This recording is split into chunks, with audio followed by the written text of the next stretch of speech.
evening and welcome to the Planning Commission meeting of Monday, February 12th, 2024. I now call the meeting to order, and if all of us would please stand for the Pledge of Allegiance, we'll say it together. Ready? Begin. I pledge allegiance to the flag of the United States of America and to the republic for which it stands, one nation, under God, indivisible, with liberty and justice for all. All right, thank you, everyone. Anna, if we could do voice roll call, please. Chair Arith. Present. Vice Chair Toller. Here. Commissioner Rojas. Present. Commissioner Zick. Here. Commissioner Andrade is absent. Commissioner Vivar. Present. Commissioner Klepek. Present. All right, thank you, Anna. I see no announcements or presentations this evening, which brings us to public comments for matters that are not listed on tonight's agenda. So if you'd like to speak to something that is not our one item this evening, you're welcome to come to either podium. You'll have 3 minutes. And we'll start with Ms. Simo. Welcome, Ms. Simo. Hi. So the last time I was here was the end of October, beginning of November. I went to Florida for the weekend for my birthday, and I came back, and the gym was quiet. You know, we thought it was all resolved, but now they open their door whenever they want to. They're as loud as they want to. Sometimes, you know, sometimes it is quieter, but whenever they want to, they just do whatever they want to. So, you know, you guys did this sound sample and stuff. So I haven't been sent the redacted or unredacted. I did find it kind of odd that you wanted to redact it before, you know, anybody had even seen it. You know, that was a little odd that you just want to hide stuff from us before you'd even seen it, is the way I felt.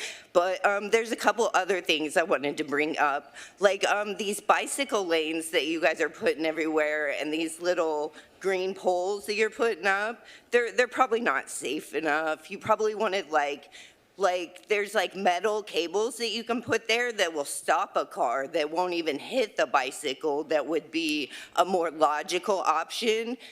I just don't feel like you're protecting the bicyclists enough with these little poles that are all torn up now. I mean, if you go down the road, they're all torn up. But I tell you what, you put those cables in and those cars aren't gonna forget that they hit the cables for sure.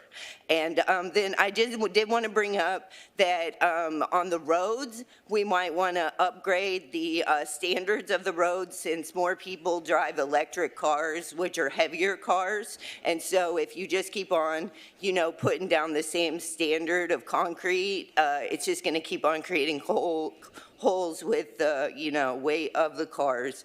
But my main concern is the gym. I just wanted to bring up the other things. Thank you. All right, thank you, Ms. Simo. Just so you know, I'll be asking staff about the noise analysis here when it comes to my comment time. Thank you. Yes, ma'am. Good evening, planners. My name is Shirley McDaniels, and I've lived in Costa Mesa for about 65 years. I don't know if you want to hear comments on the Senior Center parking lot project tonight.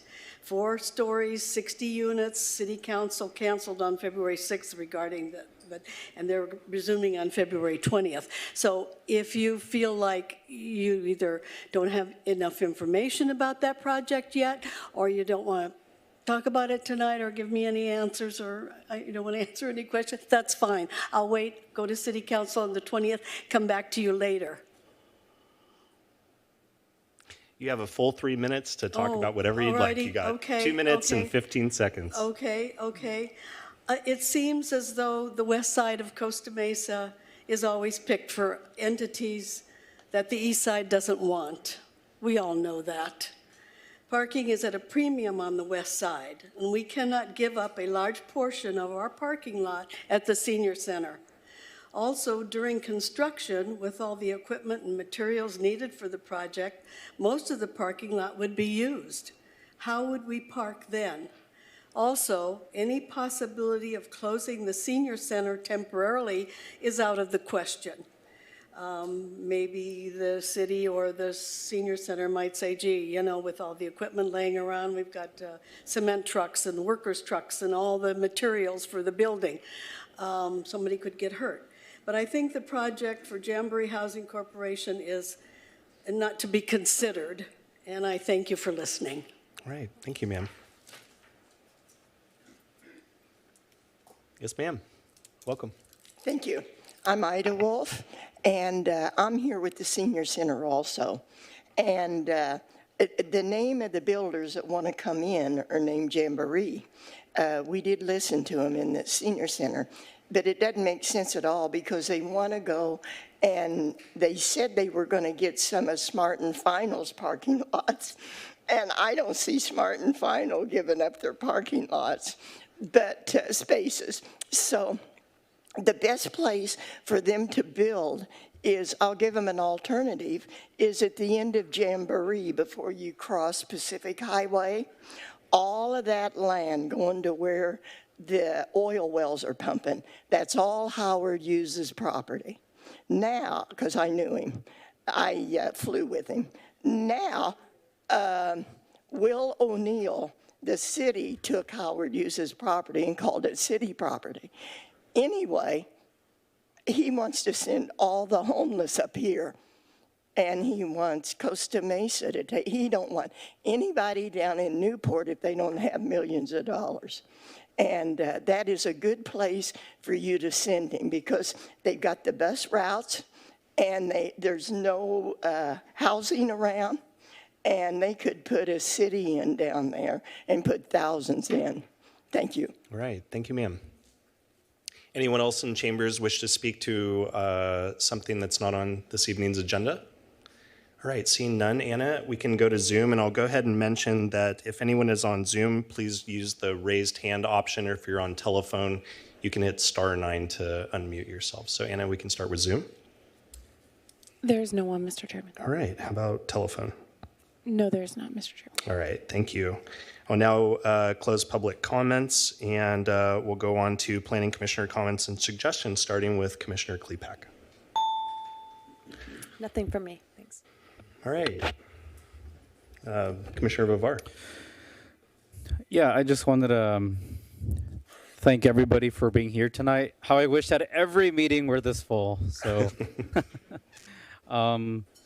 so thank you all. I mean, really, all of our colleagues here. We've said it before. I'll say it again. We're always appreciative of having public participation in our meetings and in the discussions that we're having, because I think including the public in our decision making and in the various analyses that we make of a project is just invaluable. So having that public participation is always welcomed and appreciated. So thank you all, and please do keep coming back. All right. That's it for me, Mr. Chairman. All right, thank you, Commissioner Vivar. I'll turn to Commissioner Rojas, but I'll start before you start in. Commissioner Rojas, you're out of the penalty box finally, so welcome. We had big plexiglass from COVID times, so Mr. Preziosi and Commissioner Rojas, welcome. Thanks. I am missing the box. I did like it, but it is what it is. I have no comments. We're good. Thank you, though. All right, thank you. Commissioner Zick. A couple of comments. First of all, in response to Ms. Smog, hopefully you're aware that the sound report you're referring to, which has not been provided to Planning Commission, was on the City Council agenda at the last meeting. That last meeting was postponed. So hopefully you're tied into the City Council agenda, because that's where that item is going to be discussed, but not here. And for Ms. McDaniels and Ms. Wolf, the City Council had on their agenda at this last meeting, which was canceled and postponed, was a screening for that project, which is a very preliminary review before the Planning Department staff even gets into working the details of that, and well before we even see it. So if you want to input comments to that, your first opportunity would be at the next City Council meeting during their screening review. Okay, that's all I've got. All right, thank you, Commissioner Zick. All great points. Thank you. Vice Chair. No comments tonight. Thank you. All right, thank you. Let's see. I attended a few meetings since the last time we met, including the Chamber of Commerce's coffee with the police chief last week. It was really, really good, and it was nice to hear what the police department thinks about some issues with retail theft within the city. And I know that the chamber has been moving pretty strongly with getting their meetings together. So I'd encourage you, if you're a business, to check them out. I also attended, I forget exactly the name, it was a Mesa Water District Citizens Water Issues Group. I found it rather fascinating to learn a little bit more about our local water district. And I do believe that they have some limited seating for a second meeting that's coming up here within the next several weeks. So I'd encourage you to check that out. I also attended, it was just several days ago, Trellis's got together for city leaders. So they were kind of celebrating some very strong community members here within the city, not just the appointeds or electeds, but just people who've been stepping up and supporting the community for seniors and veterans and just folks who need help. So that was great, and I appreciate the invite from them. I'll also mention that, and I don't think many people know this other than a couple up here on the dais, but I found myself very lucky to start chairing the Newport Mesa Unified's Surplus Land Committee to look into what to do with the 11.5 acres that they own within the Banning Ranch. It's become progressively more intricate and I would say interesting. So for those who like planning or politics or anything that has to do with the environment, I would encourage you to join. I think the next meeting is going to be at the Newport Mesa Administrative Building on March 4th at 5:30, and I think it's called the Sanborn Room. So if any of you like kind of land planning and environment, it's might be a fun get-together there. So with that, I think Commissioner Zick already covered the sound study, Ms. Simone. But I will say I did see it on the City Council agenda. I was really interested in attending. It's unfortunate that they... I think what that sound study is within the agenda packet that was supposed to be presented to them during that meeting, but then it got canceled because of the rain, the county emergency. So it's just going to be continued to the next meeting, I'm sure. So yeah, just look for that, okay? All right. And with that, we'll move things along to the consent calendar. I see that we have one consent calendar item this evening. I mentioned that all matters listed under the consent calendar are considered to be routine and will be acted upon in one motion. There will be no separate discussion of these items unless members of the Planning Commission, staff, or the public request specific items to be discussed and or removed from the consent calendar for discussion. Items removed from the consent calendar will be discussed and voted upon immediately following Planning Commission action on the remainder of the consent calendar. So Anna, if you would please read the title. Consent calendar item number 1, January 22nd, 2024, unofficial meeting minutes. All right, thank you. Commissioners, any comments on the minutes? All right, I don't either. May I have a motion, please? Saw something pop up. Motion made by Commissioner Vivar. What's your motion, Commissioner? Motion to approve as is. Okay, is there a second? Seconded by Commissioner Klepak. Would you like to speak to your motion? No. Okay, Commissioner Klepak? No. All right, anyone else? All right, Anna, if we could pull it up, please.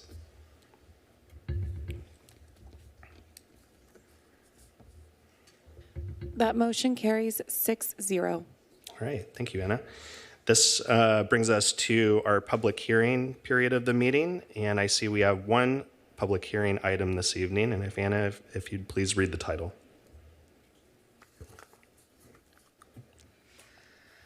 Public hearing item number 1, minor conditional use permit application ZA-22-11 for a drive-through operation and a reduction of required parking. Development review PDVR-23-0003 to allow the demolition of an existing 25,159 square foot commercial building and to construct a new 2,913 square foot Raising Cane's restaurant with 1,303 square feet of covered outdoor patio area, minor modification PMND-23-0003 to allow for a decrease of 20% in required front yard / landscape setback for a property located at 1595 Old Newport Boulevard. Please note we have received public comments on this item that have been provided to the commission and made a part of the record. This is a call for any ex parte communications. Anna, thank you so much. I think we should give you a special award for reading that title. Commissioners, any ex parte communications to report, starting with Commissioner Rojas? Yeah, I don't know that I would consider this ex parte. I just wanted, in the spirit of transparency, share that I did meet with the adjacent property owner who asked questions about his own property, nothing really doing with Raising Cane's or whatnot, but we did discuss, he did have questions, and we did discuss questions, comments, concerns, and support for tonight's motion. So I just wanted to share that, but nothing major or discussed on that. All right, thank you, Commissioner Rojas. Commissioner Zick? I visited the site back in December when this item was first on our agenda. I've also visited the location on Harbor Boulevard, and I received an email from the applicant and simply thanked them for reaching out to me. All right, thank you. Vice Chair? No, nothing to report. All right, thank you. And I believe I held a couple calls with someone from the applicant team.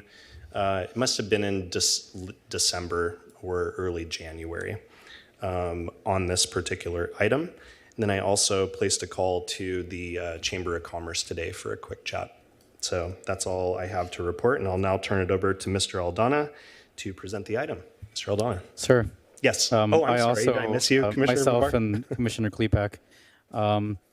I did get an email from the applicant representative and also emailed back thanking him for his email. And I also had a conversation with Mr. Scott Drabkin of our city staff about the project today, and that's it. Okay, thank you. Commissioner Klepak. And I also met with the applicant's consultant on January 15th to discuss the project and some of the concerns that we've seen here in public comments that I know will be addressed. And I also visited the harbor location during the day and in the evening. Okay. All right. Thank you so much. And sorry I skipped over you inadvertently. All right. Now I will turn it over to Mr. Aldana. Mr. Aldana. Good evening, Chair Arith and Commissioners. I'm Christopher Aldana, Assistant Planner with the Economic and Development Services Department. This request is for a minor conditional use permit for a drive-through operation with reduction of drive-through aisle width and a reduction of required on-site parking, development review to allow the demolition of an existing 25,159 square foot commercial building and to construct a new 2,913 square feet Raising Cane's restaurant with 1,303 square feet of covered outdoor patio area. Minor modification to allow for a decrease of 20% in required front yard landscape setback for a property located at 1595 Old Newport Boulevard. Although the proposed project is subject to the zoning administrator review of an MCUP, the zoning administrator has the discretion to forward any action to the Planning Commission for review. Based on the proposed project intensity and scope, the city zoning administrator has chosen to direct this project for Planning Commission consideration. As mentioned, the project site is located at 1595 Old Newport Boulevard. Existing development on site consists of a vacant 25,159 square foot furniture store. The parcel is zoned General Business District C2 and is approximately 1.02 acres and has a general plan land use designation of general commercial. The project is located in the West Side 19 West Urban Plan overlay. However, the specific plan does not apply given that there is no proposed mixed-use development. The project is located in the Measure K overlay.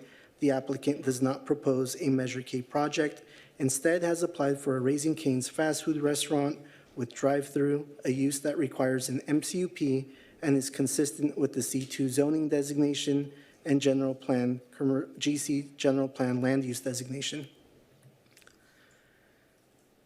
Here is a site photo which show the current conditions of the project site. The existing buildings were previously occupied by Von Hermer Interior Home Furnishings, a furniture store. No business license has been issued since April 30th of 2021. In general, the project consists of demolishing the existing structure and constructing a new Raising Cane's restaurant with outdoor dining and drive-through.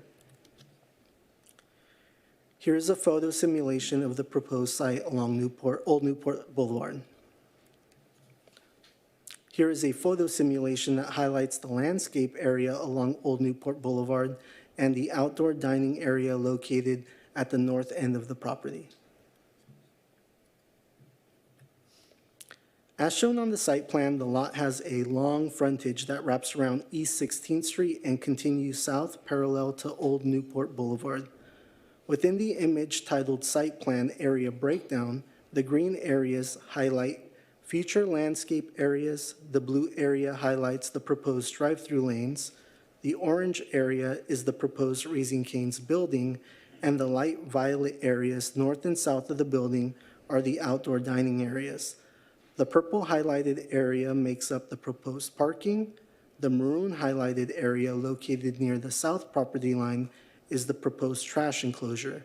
The red line along the west and south property lines highlight the location of the future 6-foot masonry block wall as shown on the site plan. Other than the request for a minor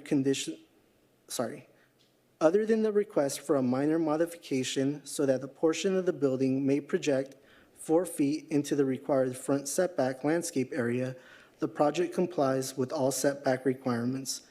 The nearest structure, an outdoor patio area located north on the lot, is set back 21 feet 7 inches to the side property line, and the nearest structure, an outdoor patio area located south of the main building, is located 115 feet 11 inches from the rear property line. The majority of the proposed plan consists of an approximate 2,913 square foot employee area, which is shown highlighted in orange.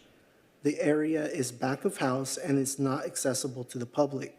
The customer dining area is highlighted blue and is approximately 828 square feet. The outdoor patio attached to the main building on the south side of the property is 384 square feet, shown in green. The restaurant's main entrance would be located on the south side with drive-through windows facing west. Architectural finishes for the building feature a variety of cement, stuccos, brick, and metal accents. Signs shown are for reference only and require a separate permit.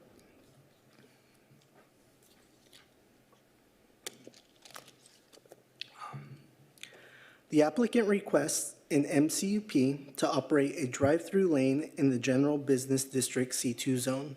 Per Costa Mesa Municipal Code 1350, development standards for drive-through operations, establishments with drive-through operations shall comply with the listed development standards unless the standards are modified through the issuance of a minor conditional use permit. Included in the MCUP are the following requests. Drive-through operations within the C2 zone. The applicant proposes to locate 3 parking spaces adjacent to the drive-through lane.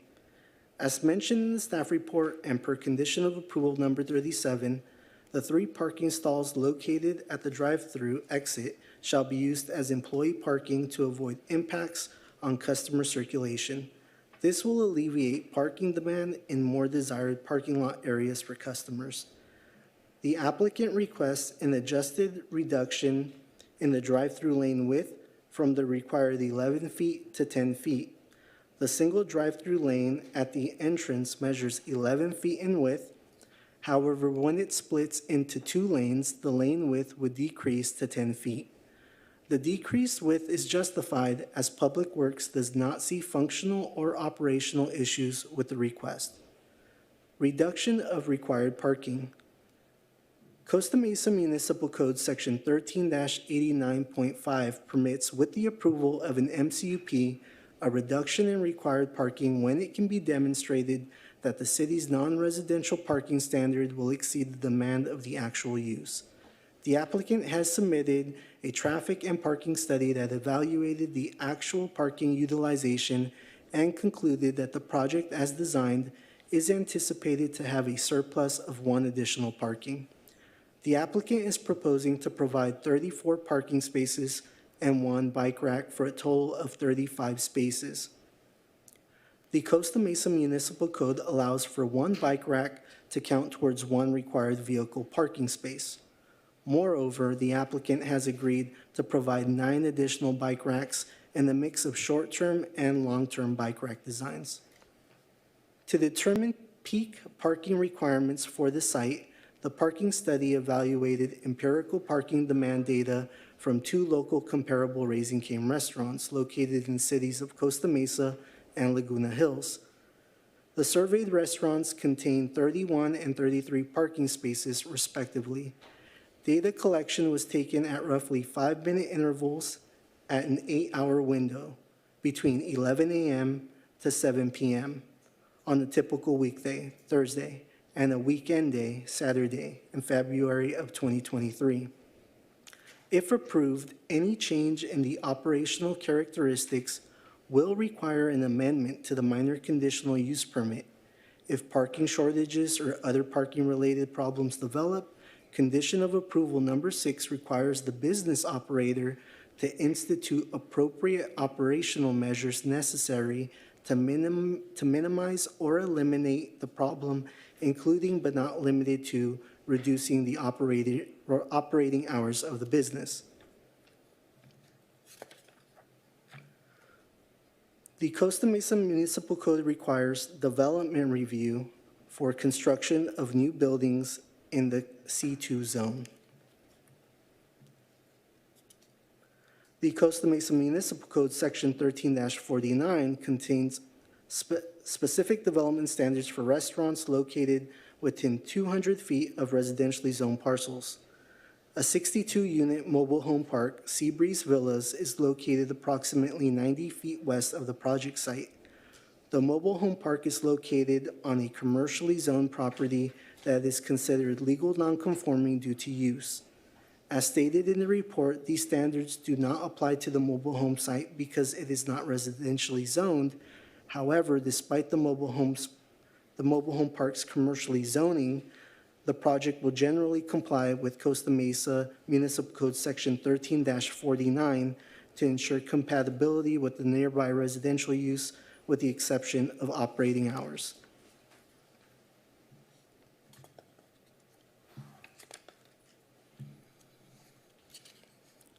As demonstrated in the acoustic analysis prepared by Kimberly Horn on September 22, 2023, the proposed project, including consideration of drive-through operations, is expected to operate in compliance with the Municipal Code noise standards. The Kimberly Horn noise study concluded that noise levels from drive-through operations at the proposed project site would not exceed the city's most stringent exterior or interior noise standards and would result in an imperceptible noise increase at the nearest residential uses. Therefore, noise impacts from the project drive-through operations would be less than significant. No mitigation or noise abatement features are necessary. The applicant has requested approval of a minor modification for the proposed building to project a maximum of 4 feet, 20% into the required 20-foot front and landscape setbacks. As shown in the image highlighted in yellow, a small portion of the building is proposed to project into the setback. The setback is illustrated by the red line. Pursuant to Costa Mesa Municipal Code Section 13-28, a deviation from the required front setback can approve a maximum of 20% of the required setback. Therefore, the proposed 4-foot encroachment would comply with the city minor modification provisions. A minor modification is typically reviewed by the Planning Division. However, since the project as a whole includes other entitlements required to be reviewed by the Planning Commission, the review authority for the encroachment request is the Planning Commission. Major off-site improvements include installation of red curb for a distance of 100 feet north of the proposed driveway and approximately 8 feet on the south side between the proposed driveway and the closest existing driveway at the adjacent parcel. to design and construct a crosswalk on the south leg of the intersection of the old Newport Road and East 16th Street. The crosswalk design shall include the creation of a bulb-out curb extension on the east end and ADA compliant ramps for both ends of the crosswalk. The applicant must submit the plan for review and approval from the Transportation Service Division. Included into the application are more than 60 conditions of approval. For example, security for the first year in operation, off-site improvements, live entertainment, and amplified music shall be prohibited. With that, staff recommends that the Planning Commission adopt a resolution to find that the project is categorically exempt and approve the project subject to the conditions of approval.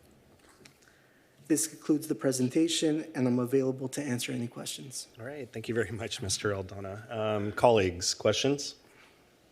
Starting with Commissioner Vivar. Yes, thank you, Mr. Aldana. I'm not sure if Mr. Sitharaman is here. I have a question that he might be able to answer. Or I guess you could take a shot at it too. Yes, Commissioner, I'm here. So my question is about the ADA ramp that is mentioned in the traffic study, which I read in its entirety, which is on the corner of on the southwest corner of let's see, Newport Boulevard and 16th Street. So the traffic study mentioned this curb ramp and recommended upgrades to the ADA ramp. So is there a particular reason why this curb ramp upgrade or update wasn't also included as part of the sort of right-of-way modifications or improvement projects that the applicant is supposed to do, besides the crosswalk with the ramps? So, Commissioner, usually as part of the development projects, we require all ADA upgrades at the project driveways and at the adjacent intersections. So, I think that's included in the project.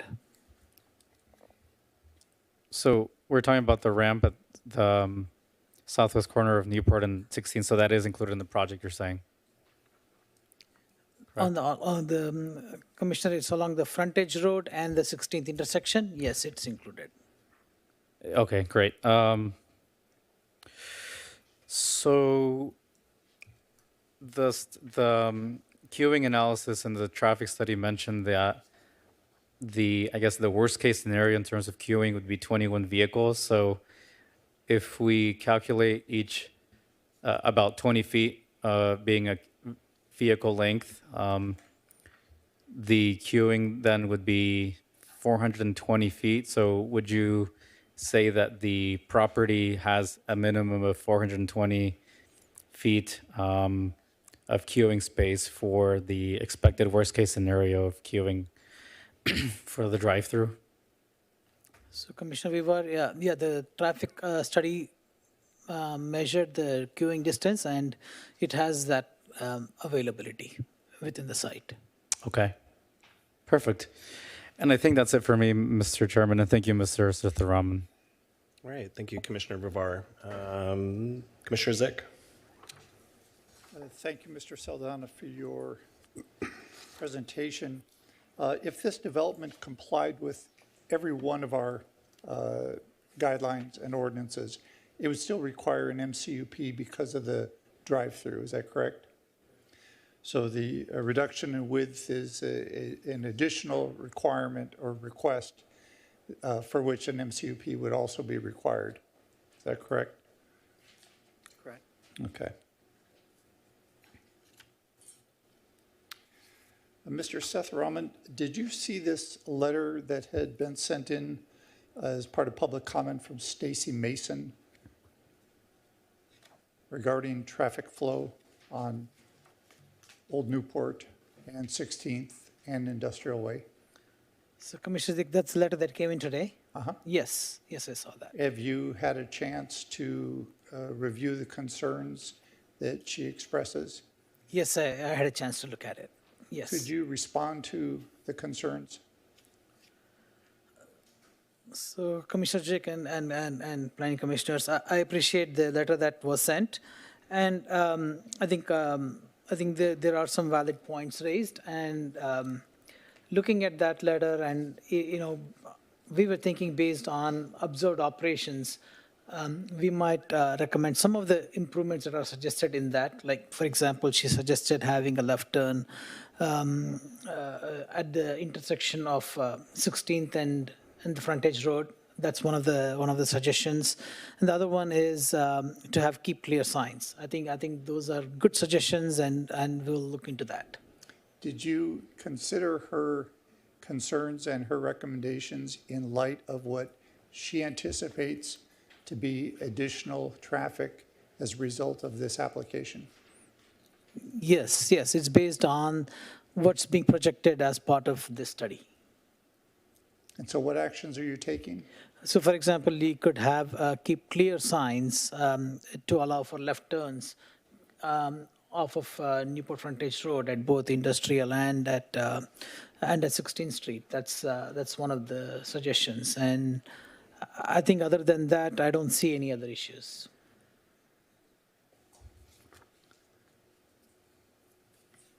Okay.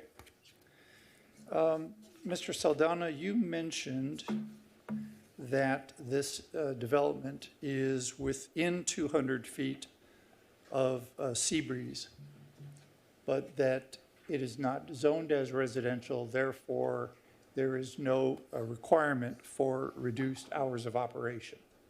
Did I understand you correct with that? Correct. So had the Seabreeze been on residentially zoned land, what would the reduced hours of operation requirement be?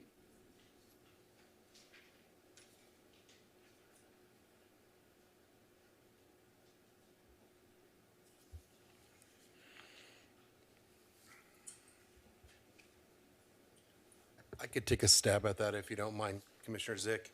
The requirements for the restaurant within 200 feet of a residentially zoned property is limited to 11 p.m. However, can be modified with an MCUP. Okay. When was Seabreeze developed? Do you know? I do not. Approximately 30 years ago. Approximately 30 years ago. So it's a residential development, and for all intents and purposes, it's been that for 30 years. Correct. Yet, when it comes to the reduced hours of operation requirement, we're not considering that because it's technically not zoned as residential, correct? But we designed the project as if it were, with the modification of the hours of operation. Say that again, please. So when a restaurant with a drive-through is located within the 200 feet of a residentially zoned parcel, there are special development standards that apply. And if you like, I can read those to you. Well, specifically to hours of operation, are you saying you did reduce the hours of operation? So, Commissioner Zick, thank you for the question. What I think Chris Haldana is trying to indicate is that there is a section within the zoning ordinance that does specify a number of code requirements when a commercial business is located within 200 feet of a residential property, with the exception of the hours of operation. The project has been designed to be in conformance with all of those. Got it. Thank you for that clarification. All right, that's it for now. Thank you, Commissioner Zick. Commissioner Rojas, any? Okay. Vice Chair? I don't have any questions right now. Okay. No? All right. I have several. Let's go page by page.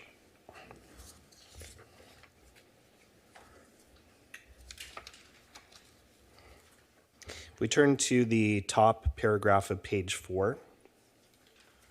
Last couple lines of that paragraph. It says the mobile home park property is not zoned residential and therefore operation hour limitations are not applicable pursuant to the code provision. Do we know if there was ever a time that the mobile home park was being contemplated for residential?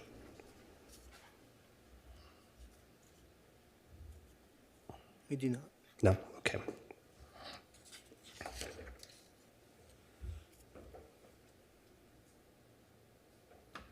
If we turn to page 7, top paragraph, a couple lines in, it says, in addition, 3 parking spaces are proposed adjacent to the drive-through lane, which would be used by employees who arrive early and thereby alleviate any potential for customer drive-through/parking backup interference. And I guess the question is, why would we encourage employees to park in those spaces if we already know that there's a parking shortage and that part of the applicant's ask is to waive the parking requirements on site?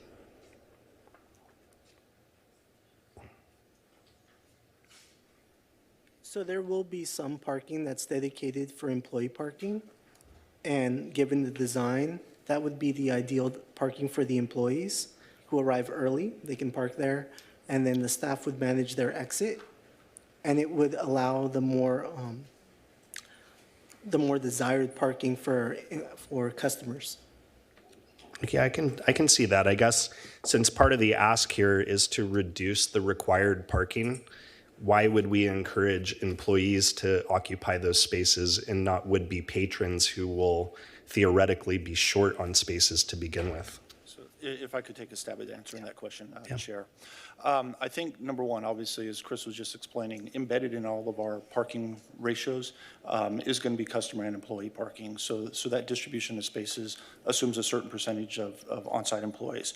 The 3 parking spaces that are located along the drive aisle exit lane are, frankly, if you will, kind of the least desirable parking spaces, if you will, just because of the potential for conflict of cars exiting the drive-through lane.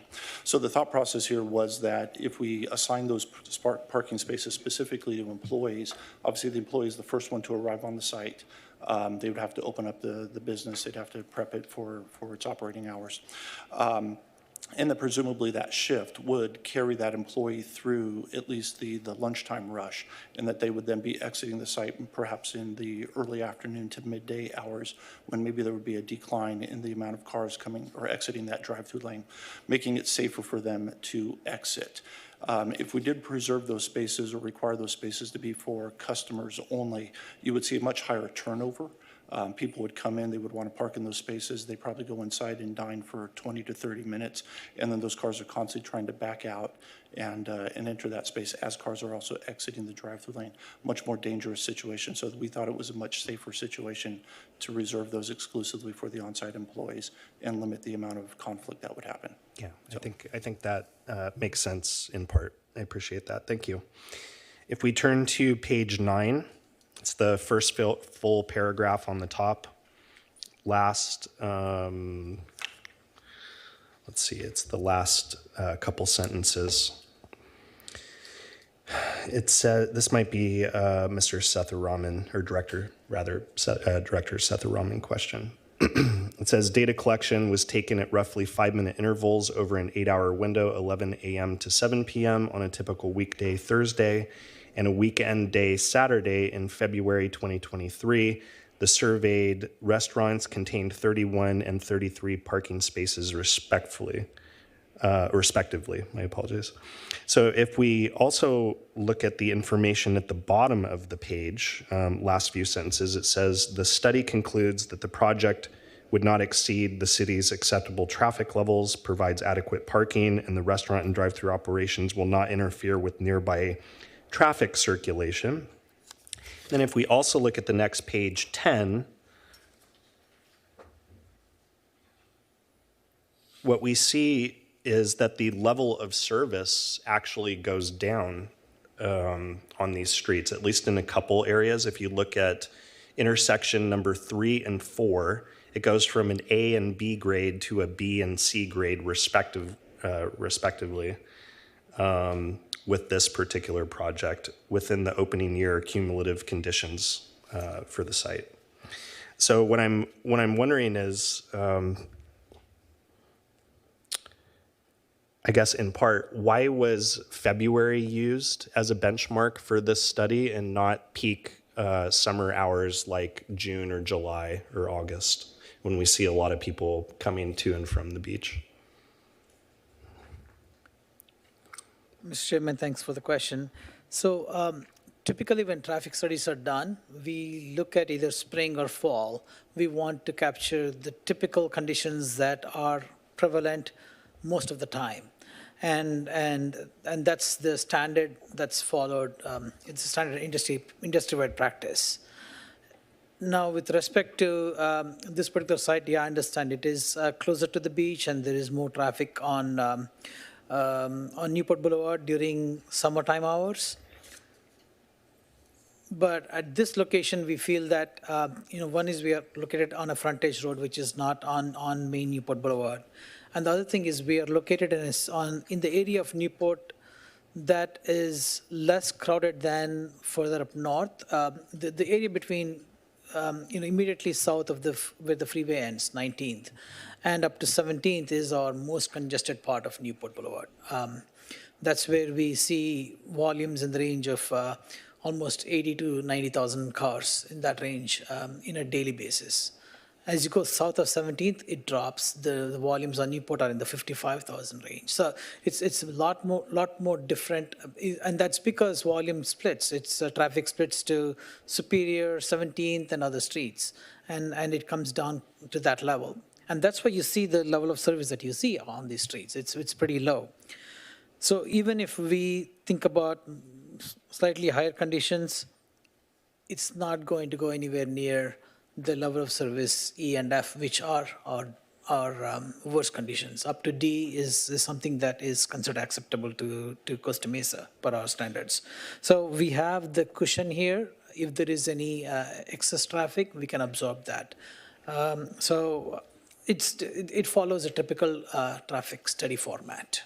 Yeah, I can definitely see the spring and fall survey. I don't know if we can extrapolate any of those data and project any potential increase in the summer, though. I think that's where I have a bit of a concern, is to say, well, if we're taking February when hardly anyone's at the beach, what does it look like in July when Newport Boulevard is typically packed? Yeah, Mr. Chairman, even if we assume a 5-10% increase, it's still within the range. Okay. All right. Thank you, Director. I'll continue to turn pages here.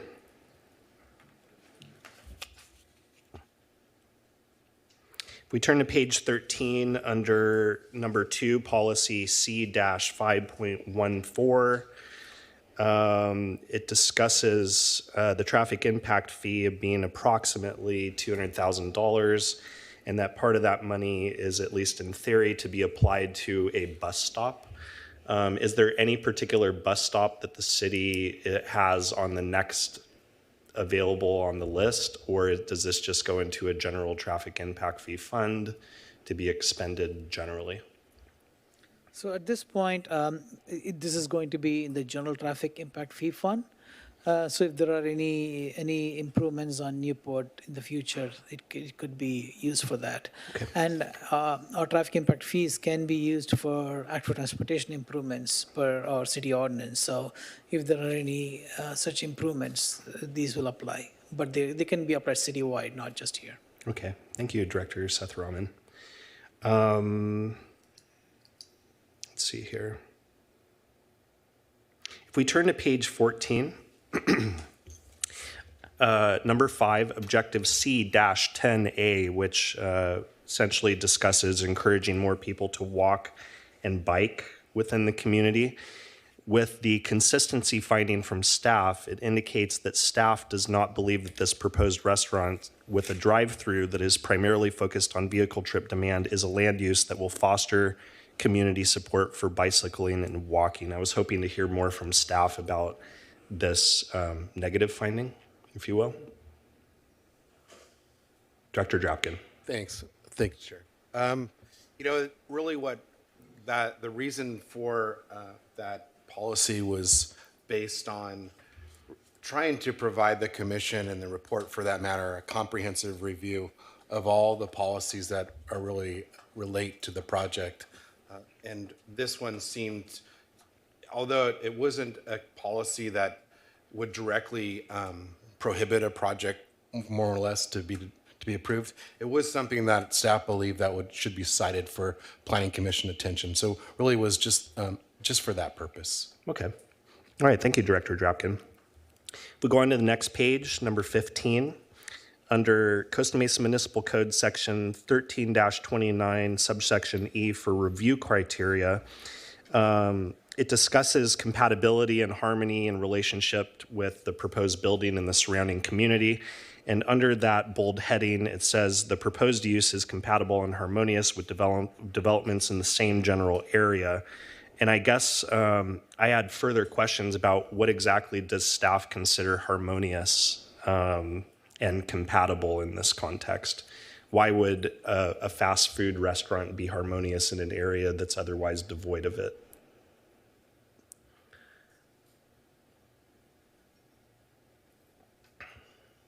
Again, thank you for the question, Chair. So I think the reasoning for our support of that criteria is that there's an eclectic mix of uses that are happening in that area. Clearly, as we discussed earlier in the report, there's residential nearby, but residential is the legal non-conforming use. It's kind of the outlier in the grander scheme of things. The area has certainly developed in different ways over the years. There's some auto-related businesses, boat-related businesses, certainly not exactly a like-for-like kind of matchup, but we do have a variety of retail-type uses, if you will, in that area along Newport, maybe even along Superior. So generally speaking, in that area, we do see a variety of land uses that we think this is generally compatible with that overall mix that we find in the area, even though it isn't maybe directly adjacent to another fast food restaurant or inline dining space. But overall, it's at a 30,000 foot level. It is generally compliant. Okay, thank you very much. Turning a couple more pages. I think that's it for me now. I know there will be further questions when we get a little bit further along. So with that, colleagues, do you have any further questions of staff? No? All right, let's move things along. I will now open the public hearing and ask the applicant to come up. And if you would, please state your name for the record. Let us know if you've read the staff report and the conditions of approval and if you agree. The floor is yours. Can you hear me okay? I sure can. I'm always too loud, too quiet. Kristen Roberts, Raising Cane's Senior Property Development Manager, Fry Cook and Cashier, 6800 Bishop Road, Plano, Texas. And I was rooting for the Dallas Cowboys yesterday, but apparently they weren't in the Super Bowl. They weren't in the Super Bowl. I know. But had to throw that in there. Okay. Thank you for your time today. Did read the staff report. I appreciate that. We do have a number of our experts here tonight to answer your questions that you may have. What I would like to do is, so if I, excuse me, Christopher, if I need next slide, I just If you say could, next ma'am, slide. just let us know if you Next read the slide. conditions of approval and if you agree to them as written. As written, yes, sir. Okay, thank you. Thank you. Okay, let's just rip off the Band-Aid. The first Costa Mesa restaurant. Opened 8 years ago, and it was our first Raising Cane's in California. Oh, okay, thank you. I do want to point out that it was a remodeled Burger King. It was a one-lane drive-through, and we have truly had 8 years of lessons learned. We since have opened 87 more restaurants in California. We are the best in the industry with our speed of service, and we maintain our made-to-order focus menu, and we have a dual drive-through lane now for efficiency. Our managers take incredible pride in their community's restaurant. From trash, graffiti, enhanced landscaping. We do have area leaders here, both from marketing and operations, and a shift manager as well, that will be speaking with you as well. Next slide. Thank you. At Cane's, we're all about one love, quality chicken finger meals.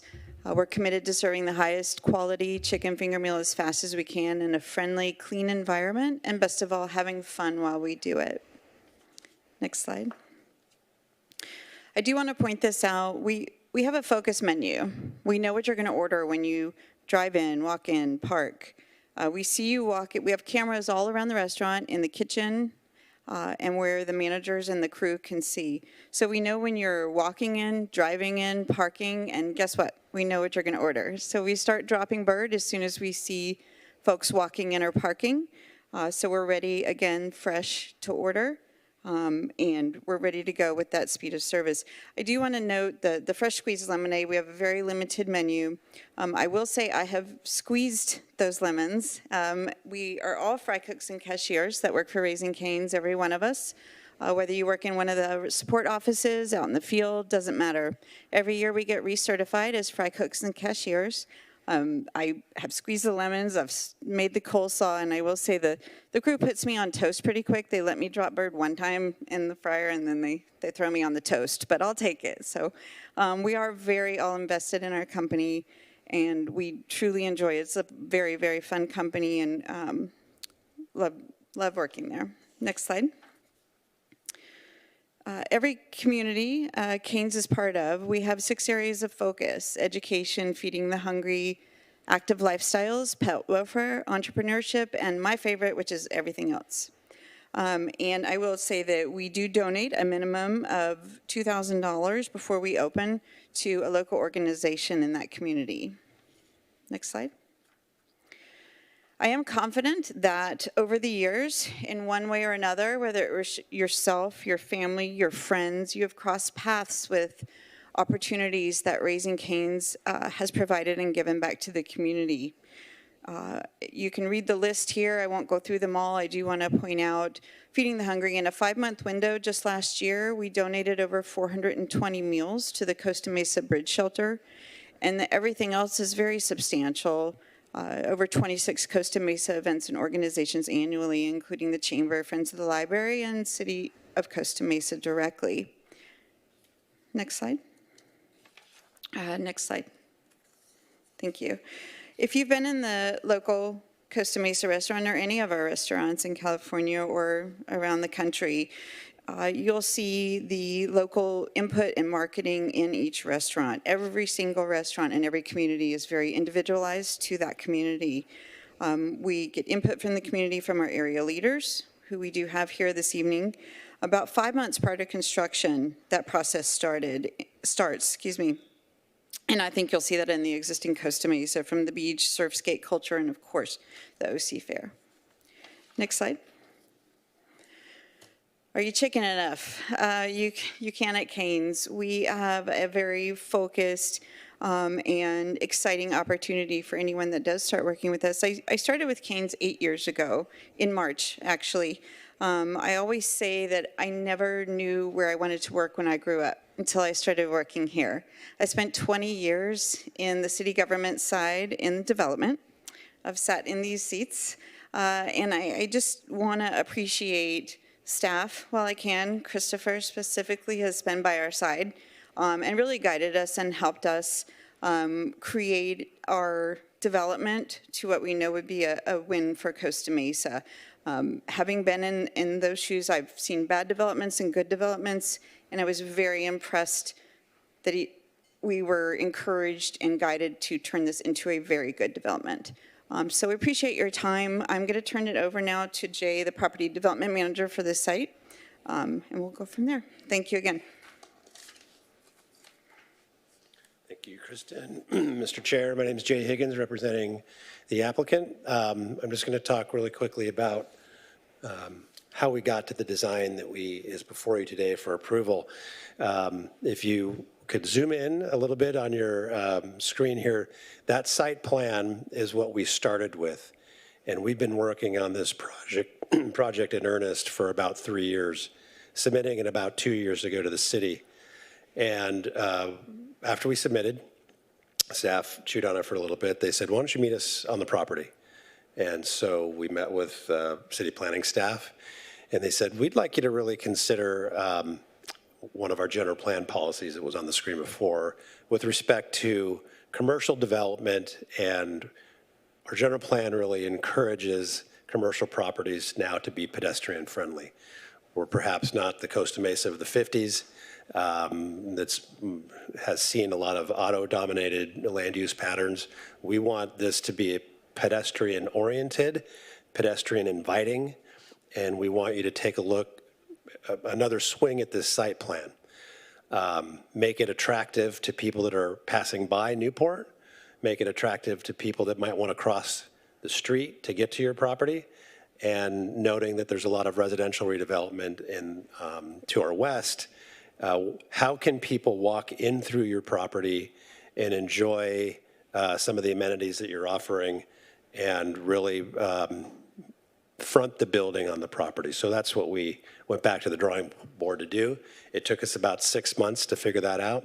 We have a large team of engineers, traffic consultants, architects, landscape architects. We all dug back into that, and the site plan you see now, if I could get to the next slide.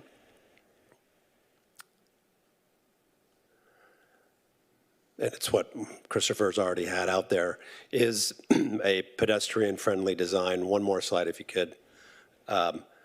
That puts the building effectively on the front. The patio, the added patio that's offset to your page right, is that really strong connection to the street. It's an inviting opportunity for pedestrians and motorists to look at something that might be not otherwise viewed as a destination for outdoor enjoyment. And of course, the frontage right at the top of Newport Boulevard and 16th is the entryway, and it's a nice, very lushly landscaped palette, and provides a way for people to walk into the property and along the property on Old Newport. And so we think that's a superior design, not for just the design aesthetic, but it also functions to screen the property. Screen parking in the stack from people that are walking or driving by. It's quite a win-win in that regard. And I'll say this about parking because I could tell some of you may be concerned about parking. The parking standards, as was pointed out by your planning manager, are very general for all kinds of different commercial uses. And in this case, it's based on floor area. So there's a couple things to consider. Some of our customers don't park like you would have at a sit-down restaurant. So that's reduced, that right there you've reduced the demand. And that demand analysis is substantiated in the other Raising Canes that were analyzed for this project. The other part is the patio. Staff really felt we needed to activate that part of the property. And so that activation is the extra patio seating. It's a really great amenity, and we hope that it draws more people to the property that want to sit and wait and eat and enjoy the scenery. But that patio actually drives parking as well. So we're in a little bit of a balancing act here. We are providing the amenity, the pedestrian-focused experience that does drive our parking formula up. So we don't think that we'd be in a position to remove patio. We could do that, but we think the parking study substantiates that we've got enough parking. We can keep the parking where it's at and keep the patio, and it's a win-win for your general plan conformity and design guidelines, and it's a great pedestrian amenity.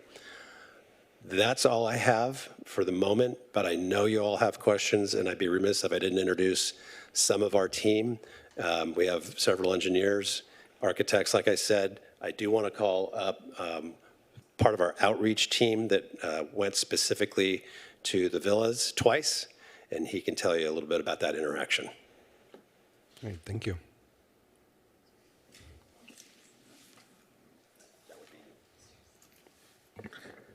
Good evening, Chair and members of the Planning Commission. My name is Lester Tucker. Appreciate your time this evening in consideration of this project. I just wanted to point out, I did on the past 2 weekends spend a Saturday afternoon meeting with our neighbors directly to the west in the Sea View Villas, I believe it is.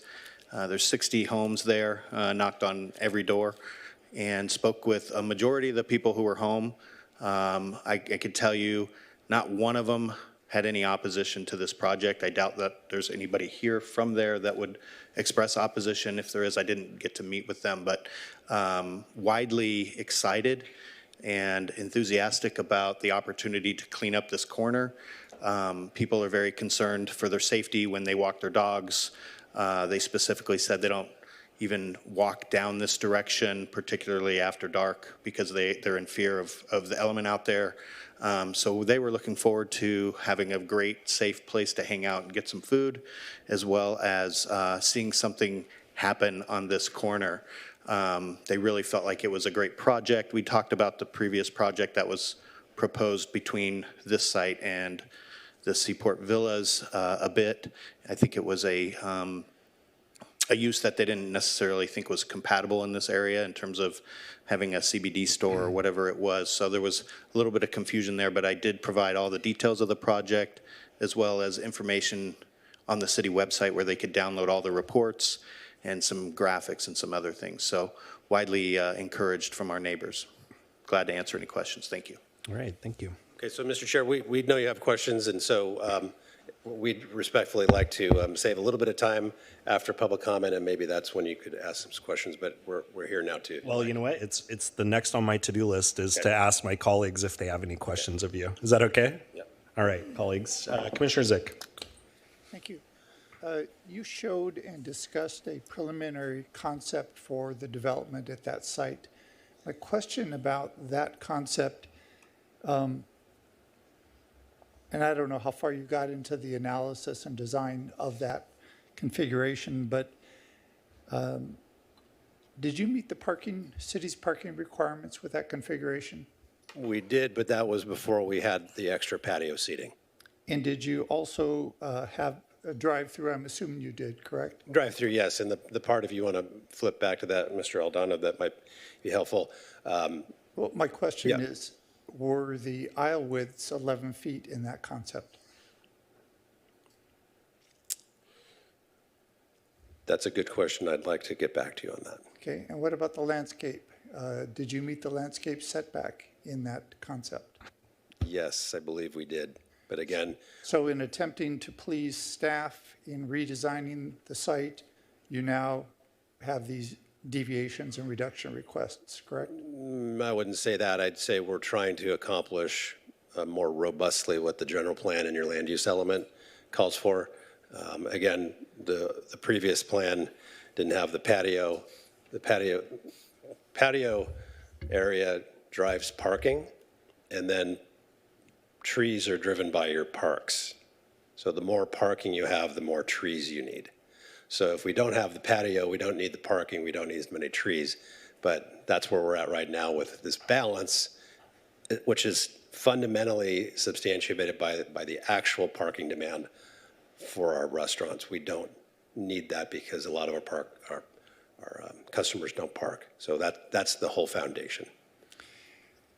And regarding demand, I was curious about something. You studied a number of locations where you looked at the demand.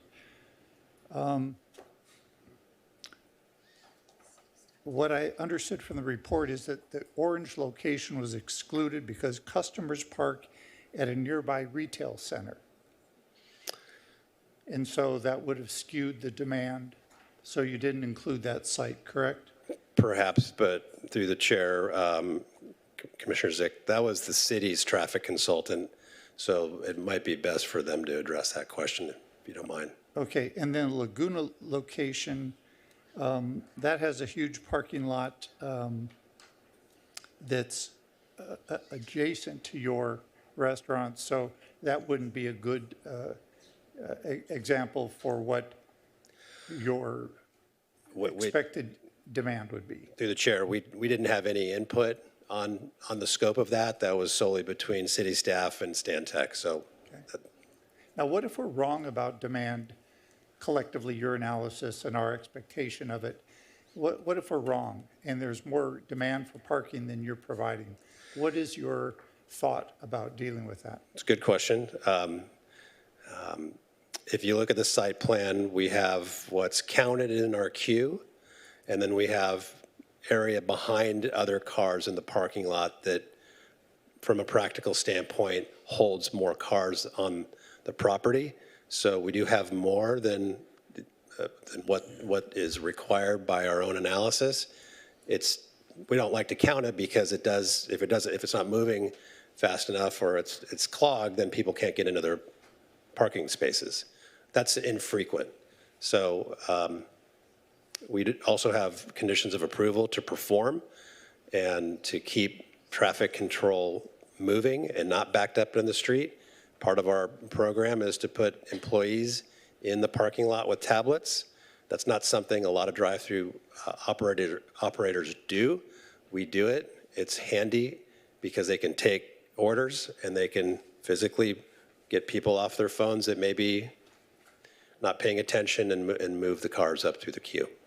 Do you anticipate the queue ever extending out onto 16th or onto Old Newport?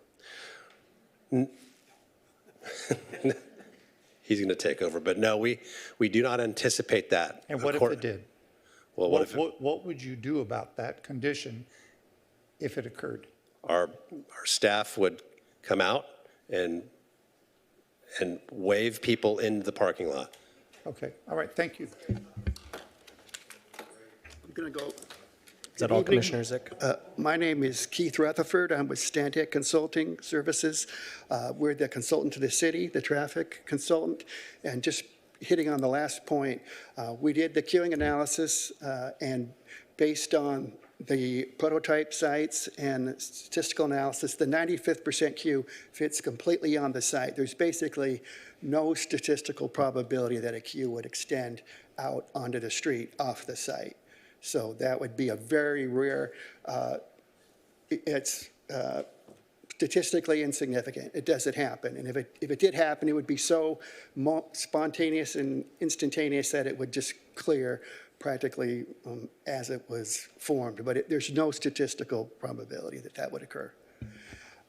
Getting back to the prototype parking demand study, we did exclude the orange site because we always want to be very conservative with all our assumptions in our studies. Because there was some off-site parking observed, we felt that would underestimate the true demand, and we simply did not include that study because we felt it would produce less demand and not give us the conservative analysis that we look for. Thank you. All right, thank you, sir.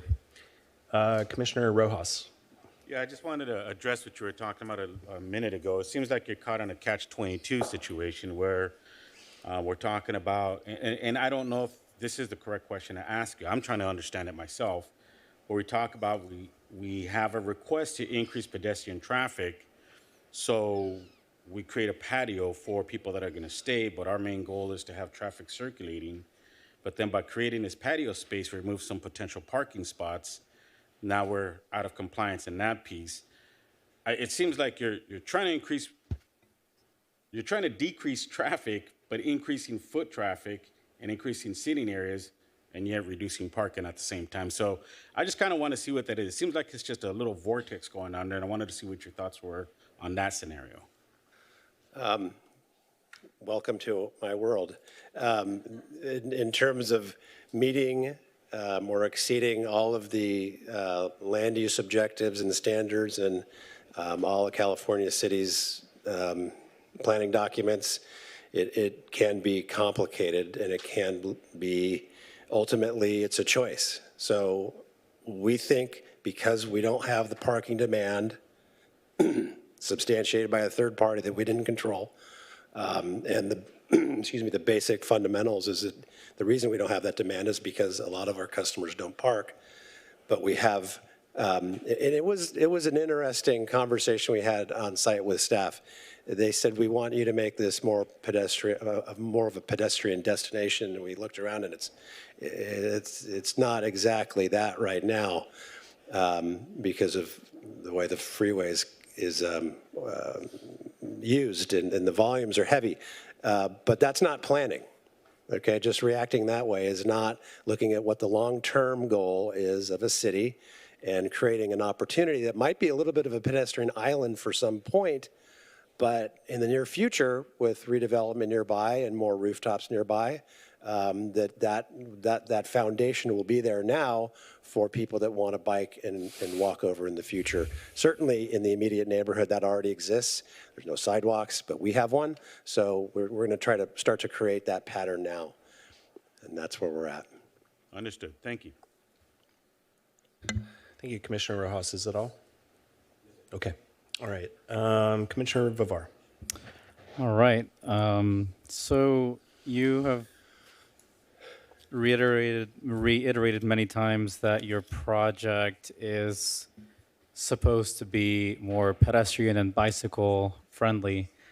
However, you are proposing a 36-foot wide driveway, which is very wide. And of course, we know that driveways are, especially long driveways, aren't very safe for pedestrians and cyclists that are crossing them, as they're exposed for longer stretches to conflicts with vehicles. And I work actually for the LA Department of Transportation and review site plans all the time and process driveway permit clearances. And 30 feet is the maximum, actually, that we're able to clear. And for something like this, I've definitely seen driveways for drive-throughs run around 22 to 26 feet.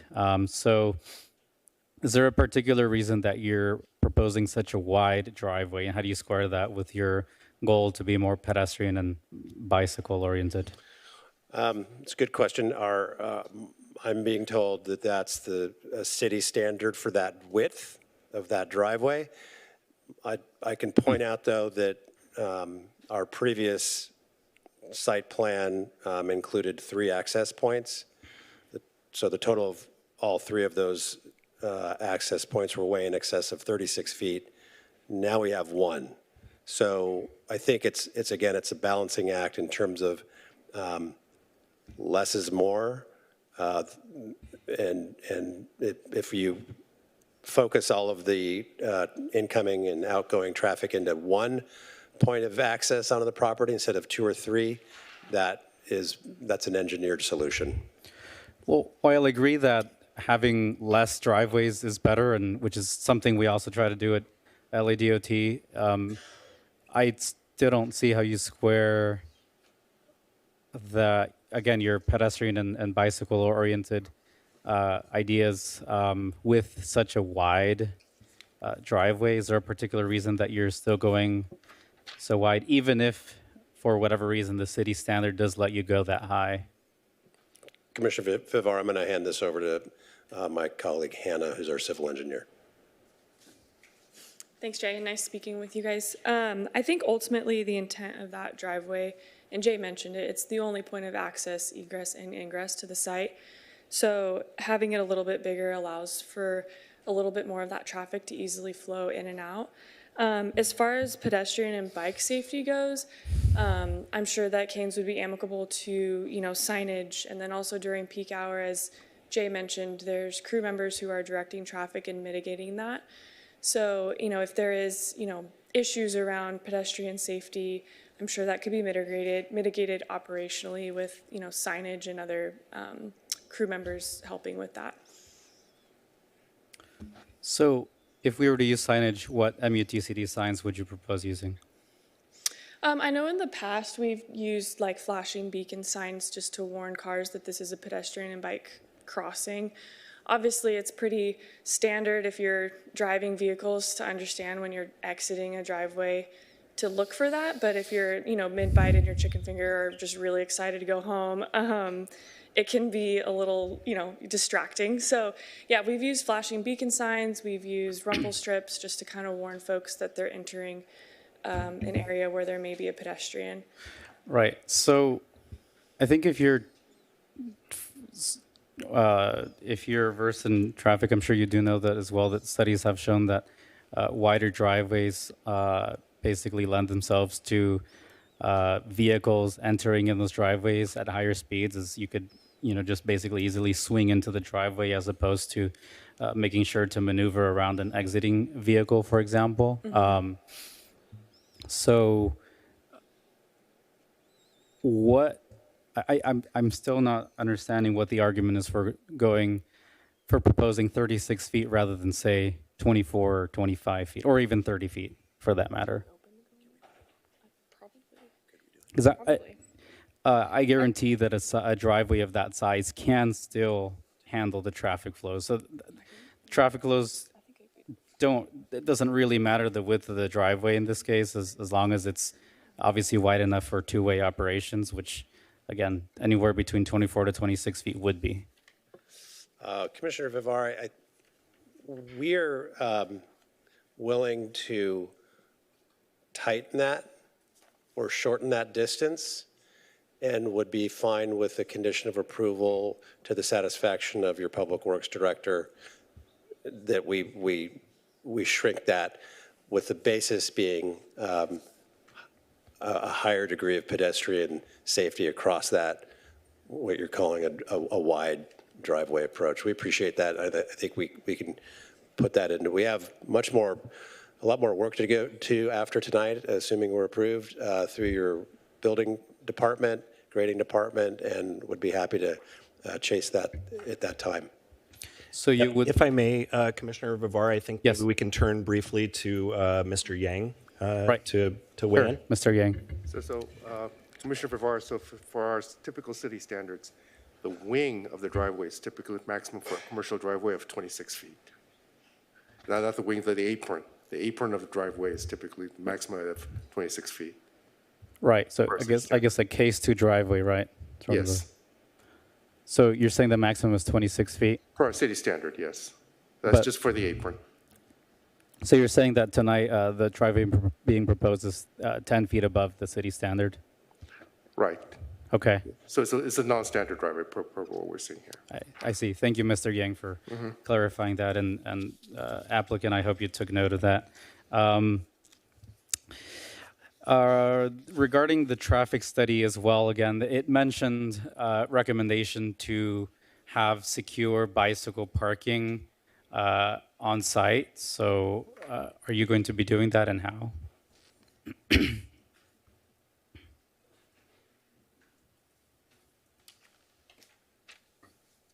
Yeah, so Hannah, again, civil engineer.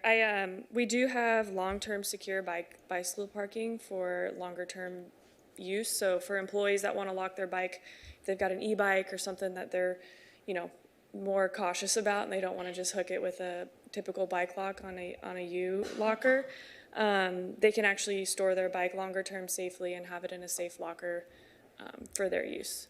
So we do have that on site. Right, and so I guess that would be for employee use only, correct? No, it can be for anybody. I think specifically employees the target because they're there for the longer times, yeah. And how many bikes would that accommodate? Let's see.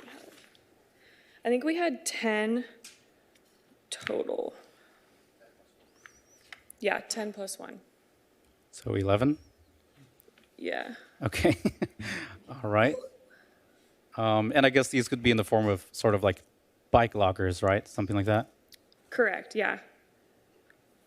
Okay, thank you, Hannah. As for my last question,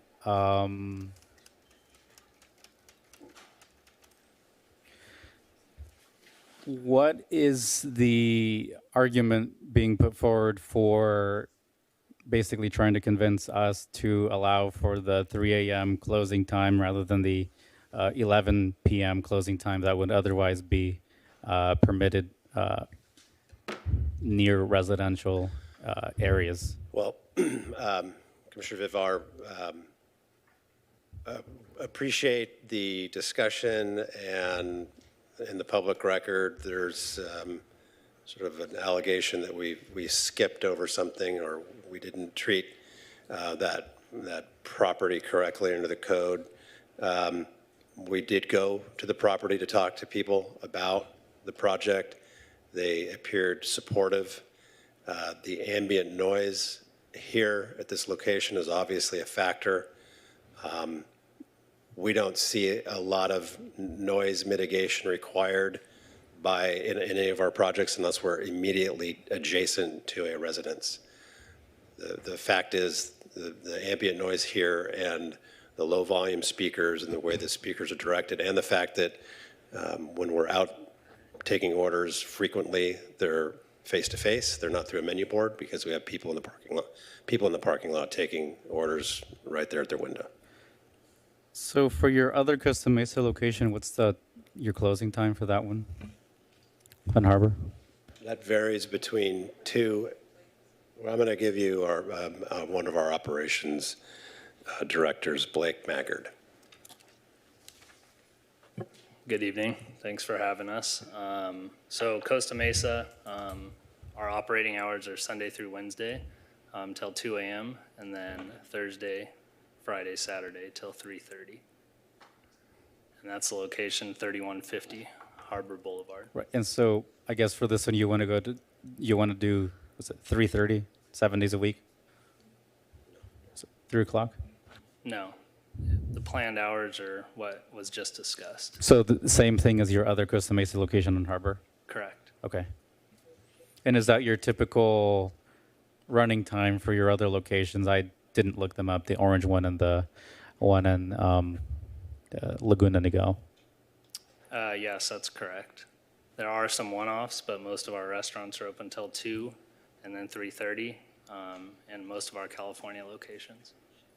And the reason for the one-offs, is that because they're located near residential, or? I personally don't have that info. I oversee Orange County. I see. But Costa Mesa specifically, and most of our locations in Orange County are at those current hours. Okay, thank you, Mr. Chair. I think that's it from me. All right, thank you, Commissioner Vivar.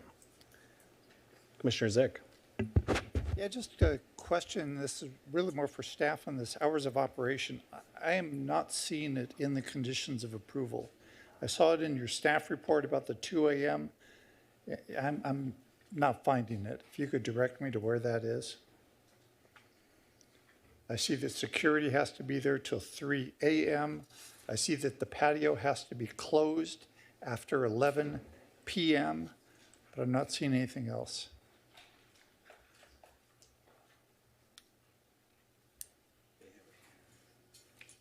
So that's her letter.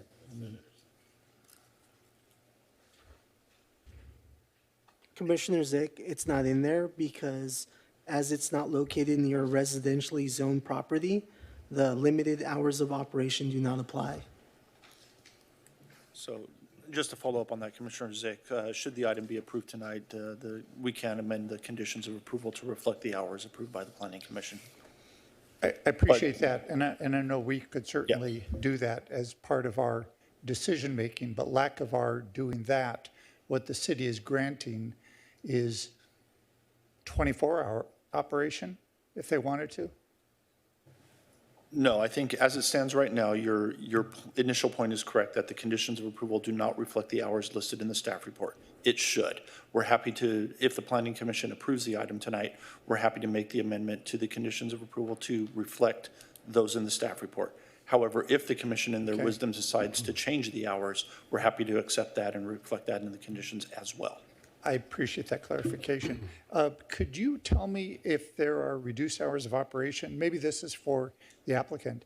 At your harbor location, do you know what your hours of operation are at the harbor location? They're the same as we've proposed here. So Monday through Wednesday, 9 to 2, Thursday. Weekend is to 3:30. Okay, and then my question for staff regarding that one, isn't that within 200 feet of residential? That one is within 200 feet of residential. And so why are there not restricted hours of operation for that location? It's possible that they went through an entitlement to get so. I wasn't here 8 years ago, so I don't know. I could double check into that, though. I'd appreciate it. Thank you. One other note I'd like to add is that the hours of operation were a project design feature with the applicant. So although we could put it in the resolution, and that's perfectly fine to do so as a belt and suspenders approach, it was part of the project design. So, but I just wanted to make sure that typically we do put hours of operation in there, but in this situation, the applicant proposed these hours of operation. And there's a condition, I believe, somewhere that mentions that the conditional use permit has to be consistent with the application. Okay, so let me ask this follow-up question. If at some point, you're basically saying the conditions of approval do not need to state that they're open till 2 a.m. Did I understand your point correct there? What I was suggesting was that based on the applicant's design, the applicant's operation design, it included these in the application. So we're approving that application for those hours of operation.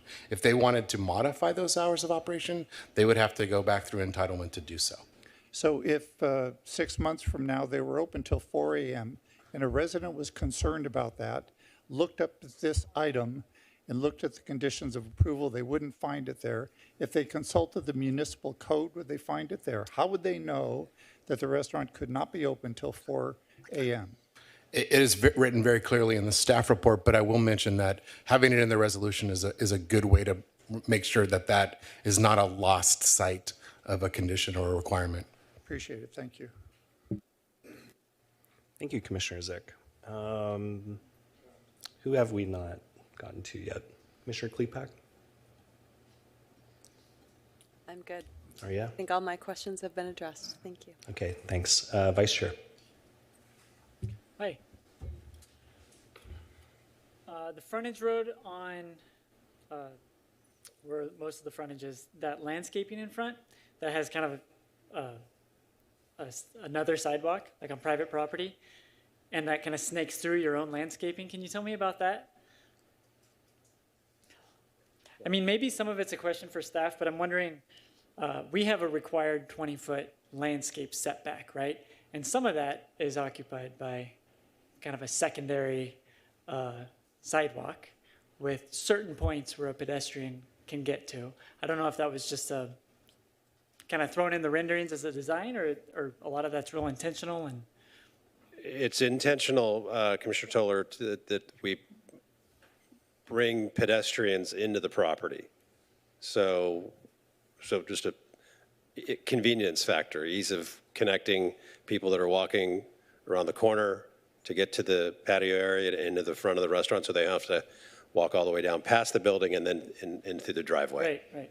So there's, it looks in the rendering, it looks like there's, I don't know, two points of access through the bushes. What I'm getting at is sometimes you want to get into the door and there's bushes in the way. And I see what you're saying. Halfway down the block. Yeah, that's our rendering tool is not as accurate. It's a rendering. Okay, so Yeah, no, that's right. yeah, it's our landscape plan doesn't show it that way.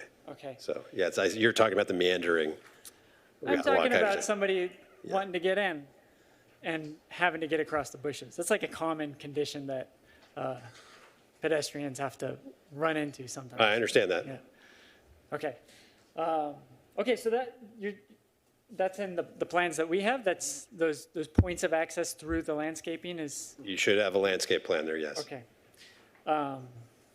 Let's see. The driveway. I appreciate Commissioner Vivar's catching of that 36-foot wide driveway. One of the ways that I and many other pedestrians and bicyclists often encounter scary moments is when SUVs come flying out of driveways all over the city. And that's a tough problem to solve, but I think about it often. And I wonder if there's any techniques that we have in our code, or maybe the applicant might suggest. I understand that the wide driveway is kind of a factor of the adjacent speed and being able to get in smoothly without having to stop dangerously. But are there any other techniques we can think about to prevent SUV drivers popping out, looking the wrong way, stopping once you're on the sidewalk, those sorts of things that we always see? Maybe it's a question for staff as well. Yeah. Do you want to give, I guess I can speak. You could go first. Okay. Hannah Lovano again, civil engineer. I think in general it's important to remember that that frontage road, the Newport Boulevard, is a pretty low, like it's a smaller street, it's low speed as it is, so we don't anticipate people flying in and out. It's not like a high speed arterial or anything like that. And then again, I'll go back to just the operations and the way that the applicant runs their stores. I think that they do a really good job, and they've demonstrated that at multiple locations of managing traffic and making sure that people are being safe on their property. Of course, everything that happens outside of that, can only be mitigated so much. But I think in general, I just wanted to emphasize that that road that they're exiting onto isn't a super high speed road, right? So they're not going to have to exit and immediately get up to 40 miles an hour to get into the flow of traffic. It's a pretty low speed road in the general scheme of things. I don't anticipate that to be a huge issue here. Okay. Yeah, those are all my questions for now. Thank you. Mr. Chair, if you wouldn't mind, I just want to make it clear that we can look to reduce that drive aisle width. And again, as a condition of approval, it would be fine at the satisfaction of the Director of Public Works. It's got the capacity, but it's as short a distance as possible. And in terms of your question just now about any other improvements or signage, we're certainly willing to explore that through the Public Works Department as well. That helps everybody. Okay, thank you. If it comes up, we'll get there. I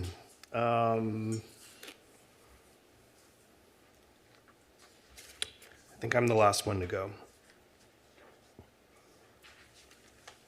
I think if I have any further questions, I might wait for it. So with that, thank you, sir, and thank you, whole team, for your time. Appreciate that. Anyone else have any questions before we move on? All right, seeing none. I think this is a good point for us to take a 10-minute break. We could stretch our legs, stretch our wings, whatever. Okay. All right, we'll see you back here in 10 minutes.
All right, welcome back to the Planning Commission meeting of February 12, 2024. I call the meeting back into order.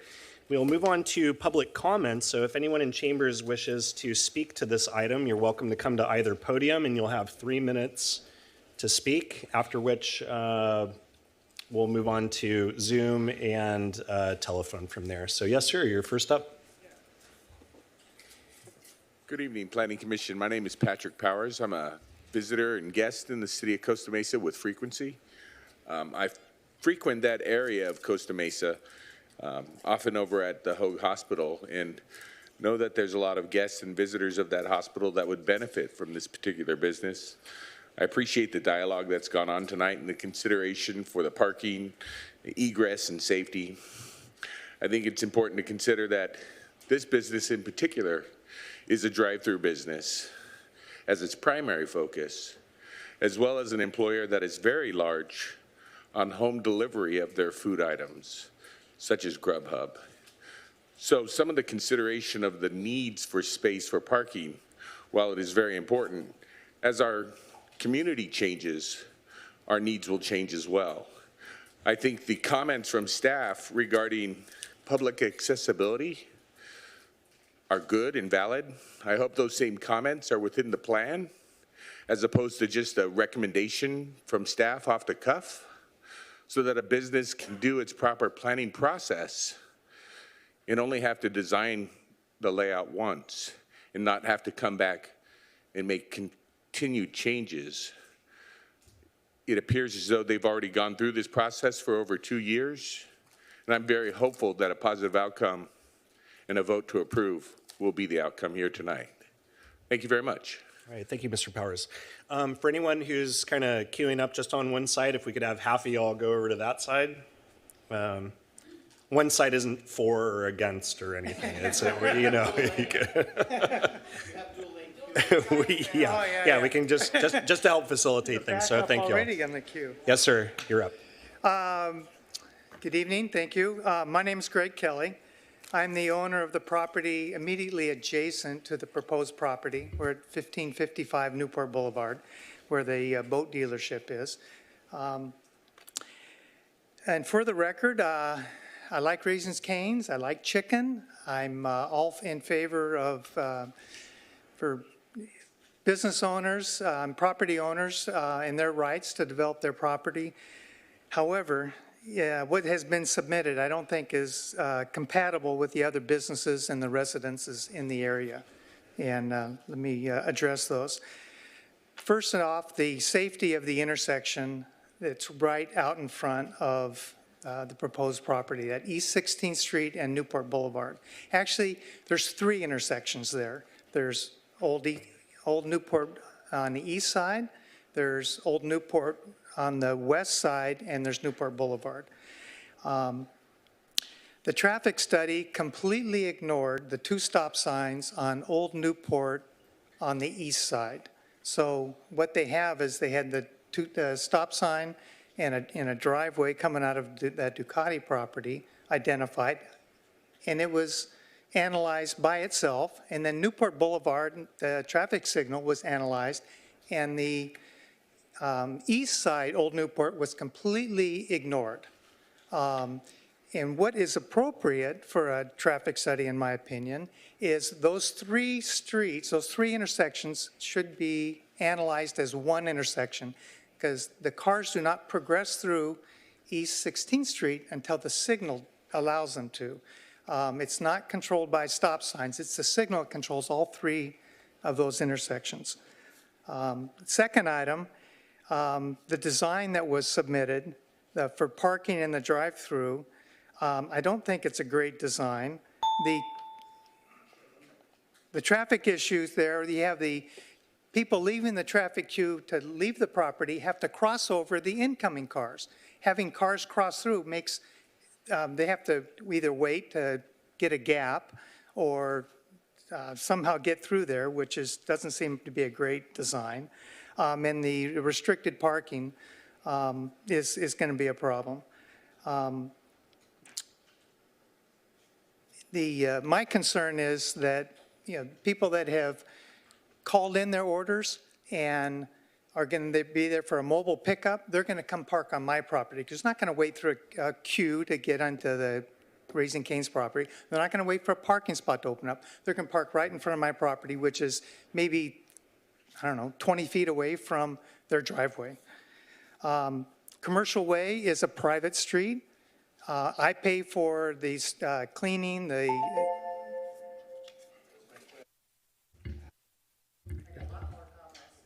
know, 3 minutes goes by quick. Yes, ma'am. Hi there, my name is Kelly Barmoutler, and I actually worked in that building for 27 years. And I do understand what Mr. Kelly is saying. There is Old Newport in front of the store. I, for one, am very excited about the plans to beautify that corner every day when I drive to work. At Mater Dei High School, I look across the way and it's filled with vagrant cars and, homeless. And so I look at the plan overall as a huge improvement. In regards to parking, the gentleman next, Mr. Kelly's property, there's not a lot of parking there. And throughout the time me working there, there'd be boats. His employees would be parking there, and usually they're there earlier. So I don't perceive there being a problem with parking with his property. In regards to the driveway going into the property, I believe, I'm not sure, but I believe it's over 30 feet wide as it stands, so it's larger than the 26 feet. And I've always been at that location. There's never been an issue with cars coming in to that driveway quickly, because truly you go very, very slow, because I always pulled into that driveway. There were never any accidents. It's very easy to look both ways. There's no blind spots. So thank you. All right, thank you very much. Yes, sir. Good evening. I'm Nick Kelly. I rent the property adjacent to the Raising Cane's. I can just give you some personal experience since I'm driving that street every day. It's how I get to and from work, so that's twice a day. And then we take large trucks and trailers with boats to and from that property multiple times a day. And so do our customers visiting us. I worry that a truck and a trailer is in your queue at, you said 20 feet. A truck and a trailer can easily be 40 feet. I'd rather not be part of your queue if I'm leaving the property 6 times a day, and East 16th is my main intersection. We also went over parking. I'm not sure what parking you're talking about, and the reduction of parking would be a problem. East 16th Street, super dangerous. I witness accidents there probably a couple times a month. I'd love to see a traffic study on that. As somebody said about congested traffic between the 55 and the 17th Street, people have been sitting in that traffic for a long time, and then all they do is speed up past 17th Street, and that's when they cause problems at East 16th Street. It was stated that people don't eat on the property, and then they go to adjacent properties. I would be that adjacent property that they would go to, and I just worry that my customers coming in to purchase equipment from me wouldn't have any parking. Civil engineer said low speed on Old Newport Boulevard. I drive it every day. I see tons of Teslas ripping up and down there, going to their condos down the street, trying to bypass any traffic that's on Newport Boulevard. They'll just jet in there, hammer down Old Newport Boulevard. On Commercial Way, that private street, that is a blind turn, whether you're going right or you're going left. That's going to be problematic. So I'd also like to see a traffic study on Old Newport Boulevard to see whether that is low or high traffic. Thank you. All right, thank you, sir. Yes, ma'am. Hi, my name is Isabella, and I'm a longtime Costa Mesa resident. I was in high school when the first Raising Cane's opened, and it was a great day. Lots of good memories were made at that location. But now I'm a working professional who works on that side of Costa Mesa, and it's a trek at lunchtime to go over to the Raising Cane's on Harbor Boulevard. And having this one on Newport Boulevard would be so much better for a working professional like myself. Especially nowadays, I have different hours than a traditional 9 to 5, and sometimes I work late hours. And there are no fast food places on Newport Boulevard that are open as late as this Raising Cane's would offer. It's just been a problem in the past that I don't have that option to me, and so it would be really great if Raising Cane's was there. It's a great place to eat. The staff is great. It's a great environment. It's safe. It always feels safe. And yeah, thank you. All right, thank you very much. Yes, sir. Good evening. Good evening, Chair and Planning Commission. My name is Jose, and I'm a new resident of Costa Mesa as of August of 2023. And I wanted to come in today and express my support for the proposed Raising Cane's location. Raising Cane's brand identity, I feel like, is one that is very strong and provides a safe environment wherever they come in. My parents live in Gardena, and they recently added a Raising Cane's to that area there, and it made the community thrive a lot more and increase foot traffic to the surrounding businesses that often weren't getting enough foot traffic. I also like the hours that Raising Cane's provides. As previously mentioned, their late hours to 2, 3 a.m. on weekends provides a good place to go to, if you're out a little bit later than usual on those days. Aside from that, I wanted to thank you guys for your time today. All right, thank you, sir. Yes, ma'am. Chairman Erith and Planning Commission. Hi, my name is Gabriella. I'm a Costa Mesa resident and Raising Cane's enthusiast. Anyone who knows me knows how much I love Raising Cane's. In fact, I just got Raising Cane's yesterday for Super Bowl and also earlier in the week. It brings me and many others joy. A little bit about me is that I'm currently a graduate student and a student teacher in the Newport Mesa School District. So much of Costa Mesa is great. A lot has changed, a lot has improved, and some areas still need work. With the proposed Raising Cane's location along Newport Boulevard, you have an opportunity to improve a corner that still needs work. This new location would be a great addition to the area and a great community partner for the city. There seems to be concerns over the late night hours.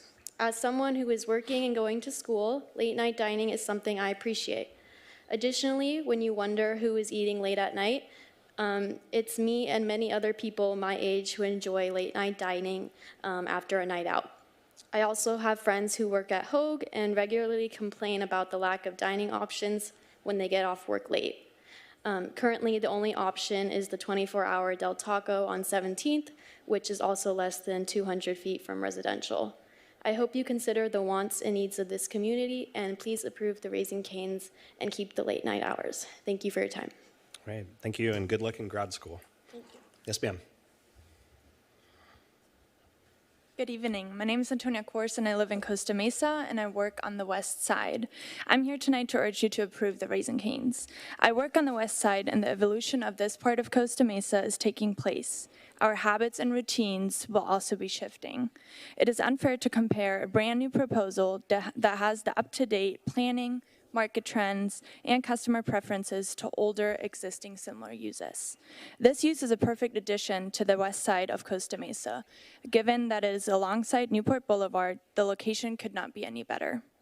This type of use shows the reinvestment of potential in the area and will only continue the revitalization of this area as well. This part of Newport Boulevard is in a transition with new uses, residents, and businesses coming along. As the area evolves, it is an opportunity for the street and the general area to improve. And this is exactly the kind of business and use that this area calls for. Thank you. All right, thank you. Yes, sir. Hi, my name is Evan Griffin, and I came here in 1989 and liked the place, never left. So I've seen a lot of change throughout the years. And I think this is another good one. I urge you to vote for this. Thank you. All right, thank you, sir. Yes, sir, welcome. Thank you. Commissioners, staff, I want to thank you for giving the time to speak today. My name is D'Artagnan Pendleton.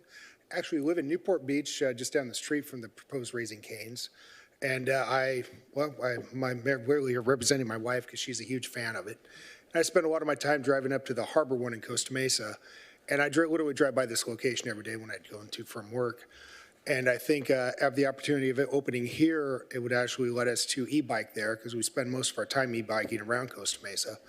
And having one closer here would eliminate traffic going to the harbor one, as well as give more pedestrian or, e-bike friendly area to that area. And thank you for your time. Right, thank you, sir. Yes, sir. Yeah, my name is Brad Barmettler. I'm a resident of better part of 20 years on 16th Street, 3 different locations. And I just here to support the project. I think that, with all the new development of all the new condos and apartments and other things in the area, we're going to need more places to eat. I think second of all, that corner will look beautiful after it's been cleaned up. That was a project that was put in the 70s. It's starting to get a little dated. And as far as the traffic goes, a couple thoughts. Mr. Toller, you asked about the bikes and safety. Today that driveway is 30+ feet. I've seen the chain link fences. There's 4 pieces. Each one of those is either 8 or 10 feet. So it's already a 36-foot driveway. But I think what you guys talked about earlier was putting red marks down both sides. Currently today you have a lot of derelict vehicles that just park right up to the aprons of the driveway, and that makes it hard probably for people when they're coming in and out. Also, there's a lot of landscaping in front of the building today. It's very tall, trees, planters and such. I think as Canes takes that out, lowers it down, now as people come to the end of the driveway, they'll be able to see clearly to the left, clearly to the right, see if anybody's coming either way. So in regards to some of the other businesses, I think everybody's always impacted when there's new construction. I've lived through multiple houses being built around me over the years, and yep, it's a frustrating year, but we call that progress, right? And I think lastly, the nice part about that neighborhood is, there's access all the way around that block. So if somebody's going to be busy running a Cane's restaurant, you can always go up and around the block, come back the other side. You can always go to Old Newport, and you can go left or right and decide which way you want to go. So I don't really see this being an impact to the neighboring properties around it. Thank you. All right, thank you, sir. Yes, sir. Good evening. Mark Witcher. Thanks for giving me the opportunity to speak. I'm a lifelong resident in this area, like many. It's a tough place to leave once you are here. I'm also a parent. Both my boys go to Newport Harbor High School. And when we are talking about this, they learned that there was a new Cane's proposed for this location. They just lit up. And they're like, you mean we won't have to drive to the one down on Harbor Boulevard after football games and basketball games and whatever, because they like to go out and do that kind of thing after an event like that. And I said, I don't know, we're gonna see, but I'm fully in support of the new Cane's proposed location here. I think it would be great. It would beautify the area. And the other thing that I've learned kind of going through this process is what a great business partner Cane's is. They have a great reputation of partnering with the community. So again, just fully support, hope you approve the project. Thank you. All right, thank you, sir. Yes, sir, welcome. Hi, my name is Ty Hansen. I am a Costa Mesa resident and have been for about 25 years. And I urge you to very carefully consider declining this project for the reasons that the Kellys mentioned. I think that we're all overlooking the most important aspect of this is the traffic. I'm not against Raising Cane's. I'm not against fast food. I think that the corner needs to be beautified itself. I see it. I'm there almost every day. I drive in and out just like the Kellys do. But I think, again, that their point about looking at that intersection as a 3-way intersection and not just a 1 or 2-part intersection is absolutely vital to this whole project. I don't see how it is that anybody can extrapolate any data from spring or fall into what's actually going to happen on a 4th of July weekend coming up from, the beach, and everybody that is unaware of the area. Those of us that live in Costa Mesa, we see the accidents there. I see traffic accidents at that intersection. And this can only get worse if this isn't taken seriously. It's not Raising Cane's that I have a problem with. I've eaten there. I love the fingers. It's not brand identity. It's not, oh, we get to drive closer because there's one up on Harbor Boulevard. That's all just nonsense. This is about that traffic in that intersection. That's the only thing this is about. So I urge you to decline this application. Thank you. All right, thank you, sir. Sir, welcome. Chairman, Commissioners, my name is David Swordlin. I spent from 1994 to 2006 as an elected official in San Juan Capistrano on the City Council. I've also had a governmental relations and entitlements business from 1998 on, and I was asked by a consortium of the property owners from 16th down to Superior, et cetera, all of this area here, to take a look at this, analyze this, and give my thoughts on this. I sent in a letter February 7th, 6 pages of thoughts. I'm going to try and summarize the main points. And hopefully you'll take a look at this. In my consideration, the property selected is too small and irregularly shaped to accommodate other than the February traffic study. February is about the slowest month of the year for fast food. So you're getting a very static picture. It should have been done, this traffic study, should have been done either May through August, which gives you a better picture of what traffic's going to be like in that area. Even with this low count in February, planning had to eliminate 7 parking spaces and reduce the stacking width from 11 feet to 10 feet. And because this is a irregular shape, it's impossible to flip the site plan so that the stacking lanes and parking faces Old Newport instead of over 100 plus Costa Mesa residents that reside in Seabreeze Villas. I think you're also greatly underestimating the traffic impacts. I think planning said there was a 1% increase per year. If I can continue for just another minute. Raising Cane's goals are to increase their business 8% a year through 2030. And that has to be factored in. You just can't look at a February traffic report and say that's going to work in the busy months and it's going to work in 2025, in 26, et cetera, et cetera. Also, CMMC section 1349, its planning said, well, it's a grandfathered use for Seabreeze. I think planning commissioners have to look at people and the 100+ residents that reside at Seabreeze Villas.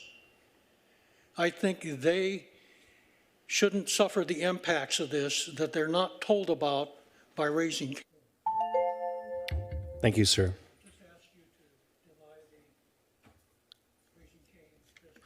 Okay, thank you, sir. Yes, sir. Hello, Council. I've been living in Costa Mesa for 50+ years. I own a property at 16th and Superior Avenue. And I think that you know already about the traffic on Harbor Boulevard. I don't see any traffic control. I don't see anything. It's all the way backed up to Target. So I don't know where we're going with this, but I think you guys really need to look at this. And that's the worst intersection, I think, in that side of Costa Mesa. Thank you. Thank you, sir. Mr. King, welcome. Hello. My name's Dan King. I'm a property owner right next door, the boatyard. You know, Raising Cane's, the whole idea and the presentation is beautiful. I think it would make a very beautiful presentation. I just don't know if it has the land use compatibility for that area as a standalone fast food. One. Two is I would look at the Yelp reports of the drive-through situation in other cities. I mean, we could use all the studies we want, but let's just be realistic about it. And the ingress and egress from Newport Boulevard, take a look at it. How are cars going to get in and out of there? That's a right-hand turn. Therefore, where does it go?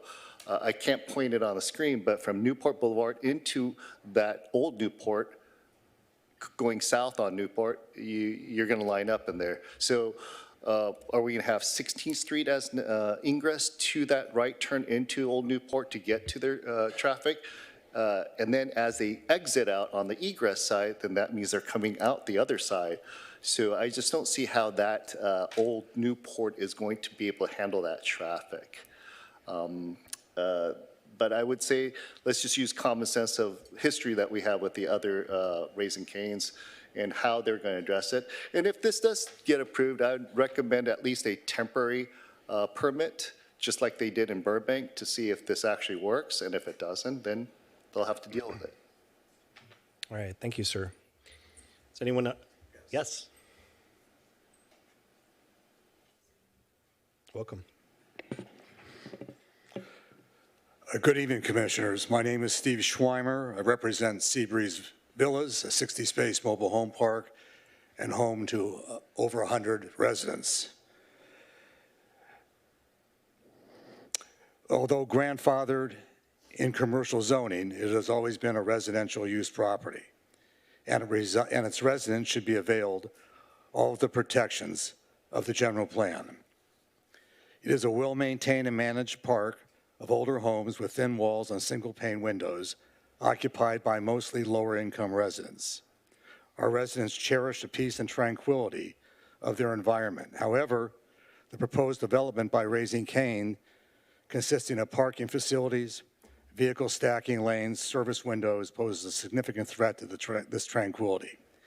Situated a mere 90 feet from and facing our residents, the development brings us with the disruptive noises of vehicle traffic, loud mufflers, brakes, loud music, parking maintenance, and potentially disturbing our community for up to 22 and a half hours a day. It is perplexing and concerning to witness the Planning Department's apparent disregard for Costa Mesa Municipal Code, Section 13-49, which should prioritize the well-being of our residents over commercial interest. This oversight also seems to contradict key elements of the general plan designed to safeguard residents and communities. Specifically, I refer to LU-3.1, which mandates protection of established neighborhoods, including mobile home parks, from disruptive land uses. N-2.1, advocating the operational hours restrictions to curb noise pollution. CD-8.1, on development compatibility, emphasizing that traffic and parking facilities should be positioned as far from residential areas as possible. And L2.1, which advised that parking lots and noise concerns should be orientated away from residential zones. The proposed by Raising Cane's directly contravenes these principles, prioritizing commercial benefit at the expense and quality of life over 100 Costa Mesa residents. Given the clear adverse impact on this development would have on our community, it is reasonable and necessary to request that the proposal be denied.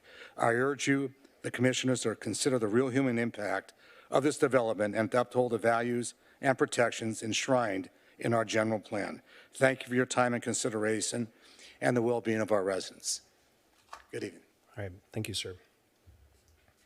Yes, sir. Hi, my name is Andy Ta. I represent Dan Kang over the property next door. I did email in a aerial view. Can we pull that up for a visual? Is that possible? That aerial map is a screenshot of that intersection. And we just have some photoshopped, images of cars in, and it'll illustrate how few cars are needed to actually back things up in that corner. Yes? We have it as a handout. Okay, so if you look at the handout, right, going from west to east on East 16th Street, it only takes about 4 cars to start blocking Old Newport. So once you start blocking Old Newport, all the new cars coming in from east to west, how are they supposed to turn left into Old Newport to get to Raising Cane's? So I think even though there may not be an egress issue at Raising Cane's driveway, right there. We could potentially create more problems with people turning into Old Newport from 16th. So I think that's what Mr. Kang was referencing. So I just wanted to get that part on the record. And another note too is if the cars going from east to west on 16th start backing up, then it spills over onto main Newport very, very easily. And if that happens, now you're backing up traffic on the east side of Old Newport, on the other side of Newport Boulevard. So those are the visuals I kind of wanted to just point out. Thank you. All right, thank you, sir. Does anyone else in chambers wish to speak to this item? All right, seeing none. Anna, if we could go to Zoom, I'll go ahead and preface that before we move over there, saying please use the raised hand option on Zoom if you'd like to speak, and if you're on telephone, you can push *9 to unmute yourself or put yourself in the queue. Anna, anyone on Zoom? No, there is not, Mr. Chairman. All right, how about the telephone? No, there is not. All right, thank you.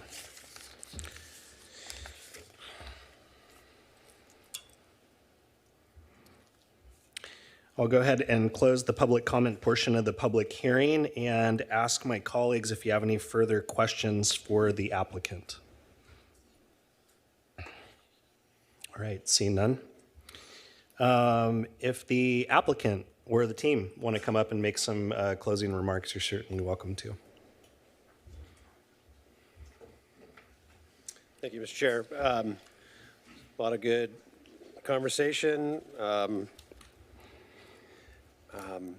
lot of things for you all to consider tonight, so we appreciate your patience and attention. I'll say you have substantial evidence in the record from your own staff and staff-directed third-party consultant with respect to traffic. There are stories out there and anecdotes. We understand that. But again, I think the bar needs to be set pretty high in terms of making any decision based on what the perceived or potential issues are, and that we do have a very thorough traffic study. And if you do have questions relating to the traffic study, we certainly can be here as long as you like to get those addressed directly to the consultant that prepared those. The larger picture here that I think is trying to be painted is what to do with hours of operation in consideration of Seabreeze. And I'm struggling with that because we know what the area looks like and it desperately needs to be revitalized or redeveloped. It's been vacant for a long time. And the way we see it is that if the site is activated and populated, that works directly against some of the activities that are currently occurring in the rest of the neighborhood. That's going to be an improvement.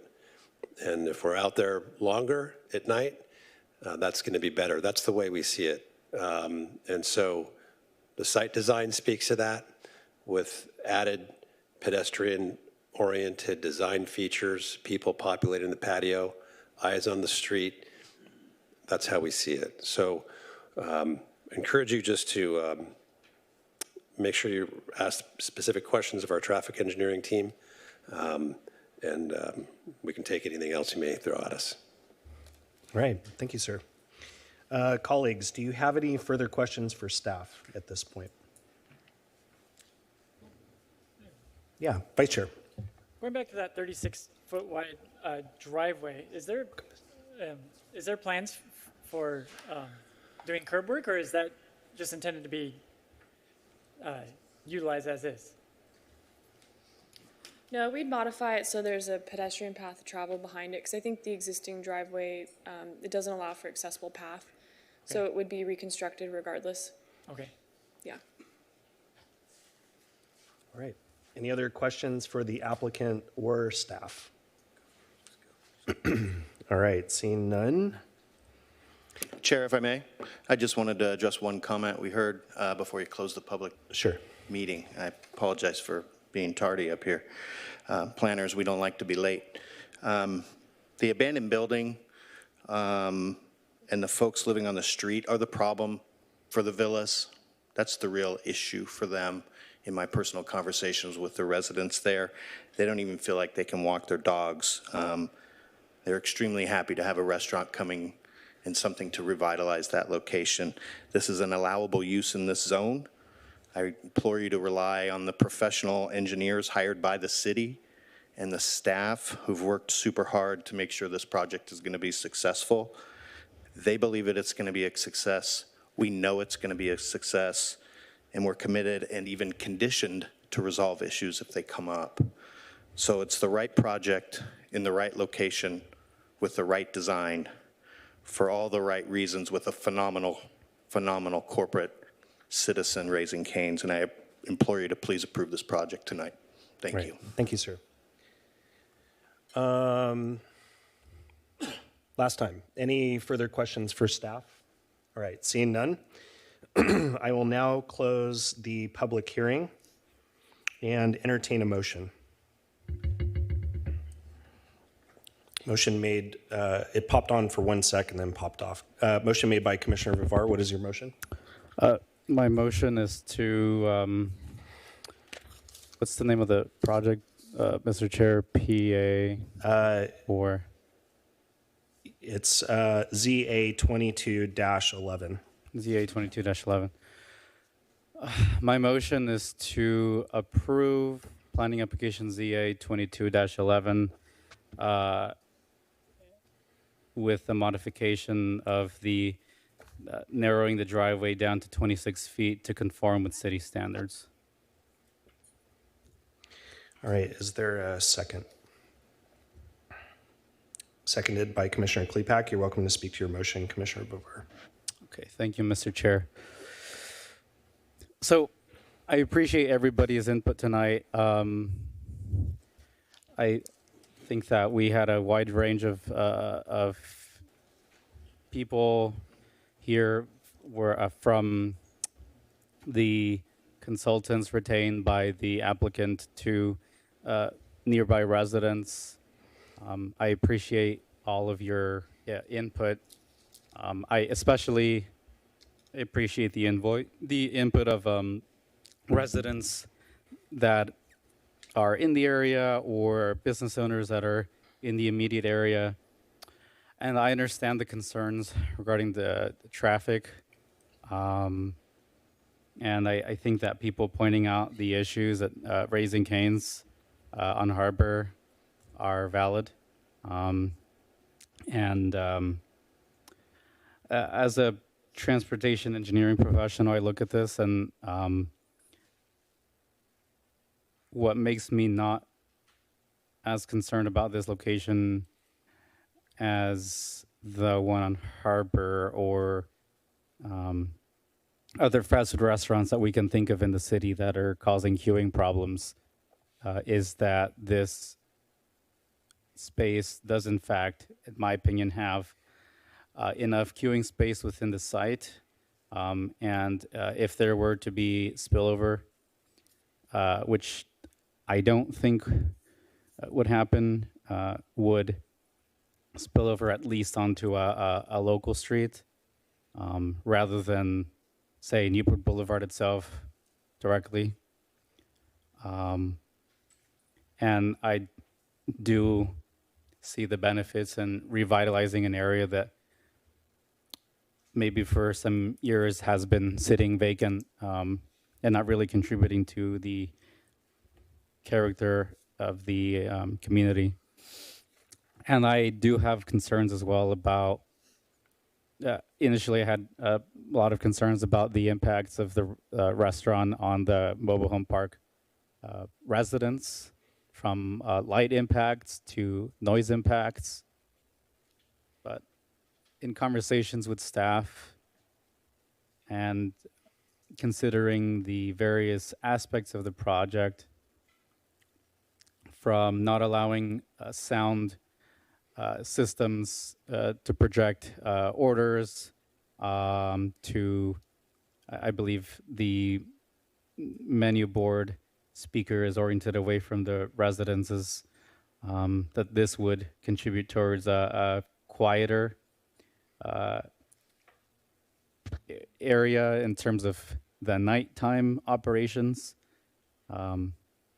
So overall, in weighing the evidence and for my professional opinion regarding this, I believe that it is worth approving, and I'm confident that the applicant will work with city staff regarding any future problems that may happen, as we do have those levers within the conditions of approval that say that applicant must do something in case of, for example, traffic and circulation issues. And you all, as the public as well, have that right to reach out to city staff in case of any issues and get the city to address those concerns if and when they do come up. And that is my reasoning for this motion, Mr. Chairman. Thank you. All right, thank you, Commissioner Rivard. Commissioner Klepak? Yes, thank you everybody for your very thorough and thoughtful questions and comments on this. It was a very, very helpful discussion for me. And I will admit, when I first saw this project, I had really a lot of concerns. I live by the harbor location. I had concerns about queuing. I frequently have concerns about queuing because I live by another fast food restaurant that has a lot of queuing issues, and it is very unsafe in that intersection. And then when the first Raising Cane's came, I saw that it was also backed up onto Harbor, but I will say they mitigated that very quickly. I drive it every day, and it does not back up onto Harbor anymore. I was also concerned about the noise. I visited it during the day and at the nighttime, and they do a really good job mitigating that. So I think they were able to work out a lot of the kinks that they had with that first location really quickly, and I think this would be a really great improvement on that corner. Okay, thank you. Anyone else wish to speak to this motion or propose an alternate motion? Commissioner Zick. I'll be supporting the motion.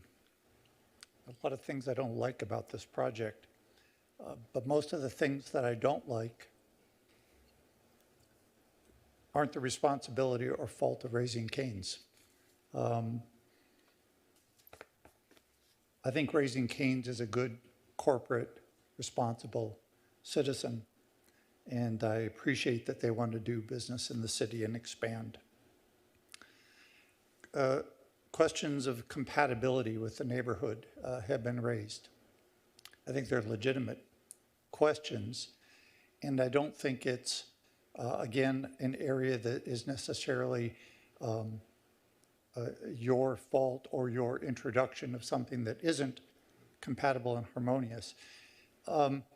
Right next door to you, there was a use that had been applied for and ultimately kind of went away. And there was a lot of sentiment from planners that said, well, we don't really want to see cannabis business go there. We want to see a whole bunch of housing go there. Well, you know, if they got their wish, and if housing were to go there, what you're approved for is an hours of operation that absolutely would not be approved if housing was right there. It's not your fault, it's a sequence of timing. Seabridge is within 200 feet, but that doesn't affect your hours of operation. Why? Technicality, they're not zoned as residential. That's not your fault. You're coming in, you have an operation, you look at the zoning around, you look at the way you want to operate, it's allowed. Is it really compatible though? I think there's questions about that, but I don't hold that against your operation. Safety, I think there's a big question about safety as it results to ingress and egress to the general area, not to your physical property, but to the general area. I think the city has a big role to play in viewing and trying to deal with any safety issues that do exist. The public speaker who raised the issue of cars queuing up on 16th and how that then impacts people trying to get onto Old Newport. There was another public input we received that indicated that people actually turn left onto Old Newport into what would be the oncoming lane when there's no traffic there, you know, just because they want to get through. That's not your fault. That's not your problem. You're not introducing the safety problem, but I believe a safety problem exists in that area, and I think it's incumbent on the city to take a serious look at ways to deal with that, and I think I've got that commitment from our director here. Staff's job And in particular, Mr.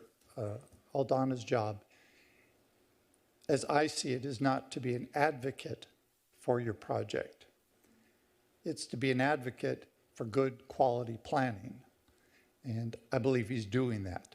I don't think he's setting aside what good planning would require, because he's as big a fan of chicken as I am and as other people are who've come up to the podium, because this isn't about whether we like your food or not. And so my point is that staff's job isn't to advocate for your approval. If the project is approved, the only thing they should celebrate is they did a good job of planning, not they got an application across the finish line. Your goal is to get across the finish line. Their job is to do good planning. Staff has recommended this in spite of the parking deviation, in spite of the narrowing of the drive aisles. They've analyzed it. They're recommending approval. They're professionals in this area. I defer to their judgment on this. I'm not thrilled about deviations. I feel like if you can't fit it in a box, hire a different design team to fit it in the box. But these are close deviations. So I give deference to our professional staff in that regard. Most of the public that came forward is a big advocate and strongly supports this project. If we'd have had 100 people from Seabreeze show up and give us a different kind of input that would be on the record, that would be something we'd consider. They didn't. So what I have is a staff recommendation for approval. I have a lot of public input for approval. I have a commitment from the Director of Public Works to deal with the safety in the area. The fact that I like Raising Cane's doesn't hurt you. So I'm supportive of the motion. Thank you, Commissioner Zick. Commissioner Rojas. Yeah, so I'd like to say, first of all, I appreciate your presentation today. You know, it's a great operation. I understand that you guys run a tight ship, and I also appreciate the feedback from different locals saying that it's a convenient location. It's going to minimize or reduce traffic to the harbor location. And I also understand and appreciate your willingness and desire to improve the location that is there in that corner. The only thing, and I think I'm in a minority here, is I'm just not convinced about the impact of traffic. I do know that area, I do know that route, I do know that corridor well, and I have driven it several times on a day-to-day basis, and I just don't see, specifically with the traffic flow patterns that are being in the renderings, as well as the impact or the feedback that we've gotten from locals, and I'm familiar with it as well. I've driven it at different times of day, and I'm just not convinced that there's not going to be backup on Newport. And I do know that people tend to speed up in that space, and so we're going to start hitting the brakes there a lot. And I just don't know that the safety is going to be applicable the way it has been expressed through the traffic study. So for that reason and that reason alone, I will not be supporting this motion. Thank you. Thank you, Commissioner Rojas. Vice Chair. Thank you. I will be supporting the motion. I didn't come here. I don't think anybody's was expecting me to be supportive of a drive-through, but I am of the opinion that people should be able to do what they want with their own property, generally, provided it's not a nuisance on others. Zoning was invented to limit nuisances from neighbors, and 100 years later, that's still the case, but it seems like there's only one nuisance. I don't know if anybody noticed a common theme. It's there's too many cars and drivers are misbehaving. It doesn't matter if we're talking about housing or cannabis or restaurants, whatever the economic activity, if anybody wants to invest in the community and move our city forward in any way, we get the same kind of vague. I think this is going to be a problem with traffic. This is already a parking impacted neighborhood. And I agree with Commissioner Zick. That's not the applicant's fault or problem. If our streets are unsafe at certain intersections, or there's no pedestrian crossing, or there's illegal parking, or there's people illegally stopping in the street to queue, that's the city's job to fix. It is never the right answer to these problems to say, therefore, somebody trying to invest in our city has to go away. Go back to Louisiana or wherever Raising Cane's is from. So that's my thought on the parking and traffic issue. Setbacks, obviously, 20-foot landscape setbacks. I think it looks very nice. I really appreciate the redesign of this. I didn't see this I didn't notice it before. I don't know if we knew it or not, but compared to what this could have been, maybe like a conventional suburban design of a Raising Cane or of a drive-through, I really appreciate that it was brought forward to the street, that it was connected to the sidewalk, that there's a front door on the sidewalk, that the drive-through is hidden behind. This is like, if you're gonna do a drive-through, this is the best way to do it, I think. It's hidden in the back.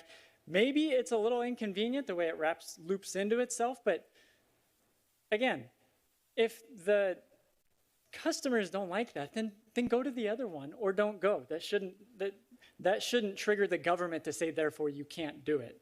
If it's good enough for them to take a financial risk on, that's good enough. I think that should be good enough for us. The bike racks, it's great that it's between the door and the patio. Oftentimes they're shoved over by the dumpster only. So, you know, I think there's a lot of thoughtfulness in this design. Yes, Old Newport Boulevard and regular Newport Boulevard and 16th, those are real awkward, hard to work with spaces. But we have the driveway, they're limiting it to one ingress and egress, and it's as far away from that problematic intersection as you can. So I don't know what else we would be asking for. Part of me hurts to be supporting a drive-through in the city. I think we have a lot of momentum in the last 10 years or so. I don't know if you guys noticed, but the circulation element, half of our goals in our general plan circulation element are all about, we're a bikeable, walkable city, and we're making things safer for walking and biking. And so it hurts a little bit. I think there's some dissonance between our general plan and what our zoning allows. But our zoning allows it, our general plan allows it, and they played by the rules. If this were maybe like an up-and-coming walkable place in like a 100% corner, I might feel a little differently. But if we're going to do drive-throughs, I think this is as good a place as any to do. So again, any of these traffic, parking, safety problems, we as a city need to enforce driver behavior in and around there. And anyway, I just want to say I appreciate the design, and I think it's going to be a good addition to the city. Okay, thank you, Vice Chair. First off, I'd like to thank the Raising Cane's team for getting peppered with a bunch of questions from us. I know it's not always easy, so I appreciate you spending the time answering our questions and putting this application together. Like the Vice Chair, I share in the sentiment that you generally allow people to do with their property what they will. Unfortunately, in this particular case, I am not the least bit convinced that there are not traffic impediments that would ensue as a result of this location. And I don't think that those have been resolved. I think that come summertime, this is going to be a real issue. And I don't think that has to do, that's not your fault. It's just the location right there, and then coming off 16th Street onto Old Newport Boulevard, it's not good. Furthermore, I am not generally supportive of the idea of allowing for anything that goes beyond 11 o'clock at night. Reason being that even though the Sea Breeze Villas is not considered residential, we do have Land Use Policy 3.1, which stipulates that we need to protect existing neighborhoods and mobile home parks. Now, that definition is sometimes a bit ambiguous, but we are allowed to interpret that the way that we will. And I think in this particular case, there is evidence to suggest that the mobile home park will be impacted either by traffic or by noise or by other things as well. I am also not convinced that given the one example that we have in this community on Harbor Boulevard, that all of the traffic related issues have been resolved at the Raising Cane's because I, like Commissioner Klepak, live in Mesa Verde, and I drive by that place all the time, and it continues to queue, and it continues to be an impediment for those who are getting on the 405. So if we look at our nearest example, it's not good. Now, the Raising Cane's that's on Harbor was kind of it was an infill development and an existing use right there, but this too seems to be a shoehorned use. It is also not a good location as well. So I think that the votes are already here to pass this. Otherwise, I would be asking for friendly amendments to try and curb some of these issues. And I think in order to keep the application alive, we could do that, but we can call the question, and if it passes, it passes. Chair? Yes, sir. Can I make a couple additional comments? Sure. First of all, I would invite you to make a substitute motion if you're so inclined. So I'm also very familiar with the traffic pattern at Raising Cane's on Harbor, as I am also the traffic pattern of In and Out on Harbor, as I am the traffic pattern of Chick-fil-A on Harbor. And my worst fear is that a couple of years from now, what the traffic consultant has said and what staff has said doesn't turn out to be the case. And people will look at what is happening at your location, and they're going to go, boy, that planning commission approved another one of these. How did they do that? And so that's my worst fear, because I'm relying on staff and their analysis. I'm relying on you and your good faith and your commitment that traffic will not spill out onto Old Newport. I'm trusting that. I'm worried about that actually being true, because we have these other experiences in our community that are traffic problems and are perpetual traffic problems. So I'm concerned about that. I don't know that I would vote against the project because of that. But when it comes to the hours of operation, I do have a concern about that, because it's only a technicality, and it really rubs me raw that we would rely on a technicality to say you could stay open until 2 a.m. because the land isn't zoned. Well, the technicality says your drive width ought to be 11 feet, not 10. So we're kind of willing to make, a concession there. So it kind of bothers me about that. It also bothers me that this is what some people like to call the Measure K zone, where they're dreaming and hoping that all kinds of housing gets built. And maybe it does. Maybe right next door to you, housing gets built. Right next to a business that has a CUP that runs with the land in perpetuity that can stay open until 2 a.m. And who approved that? That's what I'm concerned about. I've already said I would support this motion, but I haven't heard if there's a substitute motion that I might find appealing as well. Thank you, Chair. Thank you, Commissioner Zick. Chair, Commissioner Zick, I can modify it to 11 p.m. maximum, 7 days a week. I would support that as well. In addition to in addition to your previous addition for 26 feet for the drive aisle. Yes. Okay. Are there any other friendly amendment, or Commissioner Klepak, would you agree with that as well, limiting to 11 p.m.? Since you seconded. I don't think that's ideal. We've heard that residents are supportive of having restaurants there. We've heard that public that frequent Hoag Hospital and have other hours are in favor of the hours. I know the location on Harbor, I think the residential is even closer, and they're open and don't seem to have the noise issue. So I don't see why we would shorten the hours of operation at this location. Well, let me suggest this or say this, and I don't mean it in an adversarial way, but if the maker of the motion has modified his motion to have the hours to 11 p.m. and you no longer felt comfortable supporting that motion and want to withdraw, that's your prerogative. I would second that motion if it lost you as a second. I'm just... Vice Chair.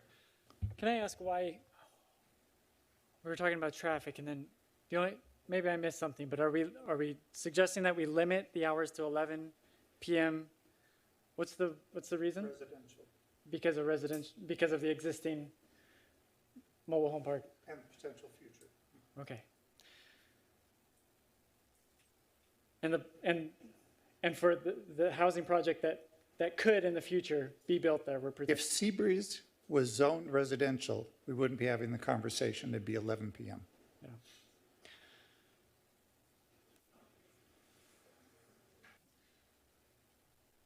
So Commissioner Klepak, where do you stand on your second at this point? Would you like to stick or pull? Should we hear from the applicant? Because this is a major change to their business. I would appreciate that. Yeah, we sure can. If the applicant team would like to come up, if you have any opinions on this. Chair, are you reopening the public hearing? Yes, I will reopen the public hearing. Thank you, Mr. Preziosi. I will now open the public hearing. Yes, ma'am. Hi, my name is Micah. I'm the regional leader of marketing for Raising Cane's. So we keep our hours from 9 to 2, Sunday through Wednesday, and 9 to 3:30, Thursday through Saturday. A lot of this business is because of our customer. We open at 9 a.m., which are like, who wants chicken fingers? We don't serve breakfast. But that's because the shift workers who start their job at 5 a.m. come to us at 9, and that's their lunch hour. Then you say, well, why 3:30? Hoag Hospital. We also have the workers who are going in at 11 p.m. And they need that late night option, which is not an option in most cities that don't have these hours. So we are servicing our customers. We're also servicing the students at Orange Coast College and Golden West College and the people who are traveling and going through our cities. So we see the different day parts of the customer, and which is why we've modified our hours and adjusted them. They are different here in California than they are across the country because our customer base is different here. There's different needs. We work different hours. We work different shifts, and we're trying to serve our customers at the times that they want. Okay, thank you very much. Anyone else from the applicant team? I'll take it while I can. Thank you, Kristen Roberts. Thank you again for all your considerations as well. To the extent that I am able to discuss negotiations that have been happening at the harbor site, I can tell you for the past 3 years, there have been negotiations and discussions to mitigate those concerns, and those are well underway, but that's the extent that I have been authorized to tell you. Besides, you can take me for my word. That's the extent that I can tell you. You can look at that site and probably assess for yourself. As far as the hours of operation, there is a Carl's Jr., I believe it is, that's open till 2 a.m., not but, what is it, 200 yards, if you will, down the street. And we, in no discussions, have covered that we would be closing at 11. That's not operationally sound for us, and that's not something that we would accept at this point.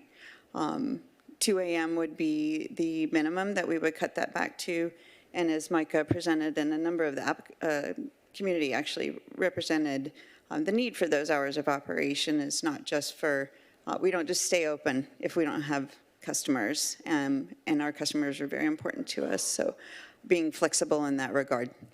So I appreciate that, and just wanted to share with you from a company perspective what we are willing to accept at this point. Okay. So thank you. Sure, thank you. Anyone else from the team? Thank you, Mr. Chair. So there are fast food restaurants in the neighborhood that are open pretty late. In fact, Del Taco, I think, is open 24/7. And I appreciate Commissioner Toller's question, because it seemed like we drifted it from traffic and hours. We want to do the right thing here. We don't have actually any noise complaints off of Harbor from that restaurant. And it's very close to residential, and so we do have traffic. As you heard Ms. Roberts indicate, there's a bigger picture being framed for that particular issue that we can't really get into here, but we are working on that as a corporate citizen and a corporate neighbor. We're working on that. The hours of operation, though, I'm still having a trouble with, like I mentioned before. Activating the site is a big deal in this neighborhood. I think we want lights and people there. And given that we don't have noise complaints on our other properties, I'm struggling to come up with what a better solution could be. 2 a.m. is 2 a.m., and that's what we would accept. You do have a condition of approval in our project, though, that sort of can bring us back to court, so to speak. Maybe not here, but the community development director has the authority to, within the conditions, to limit our hours. So that's already there.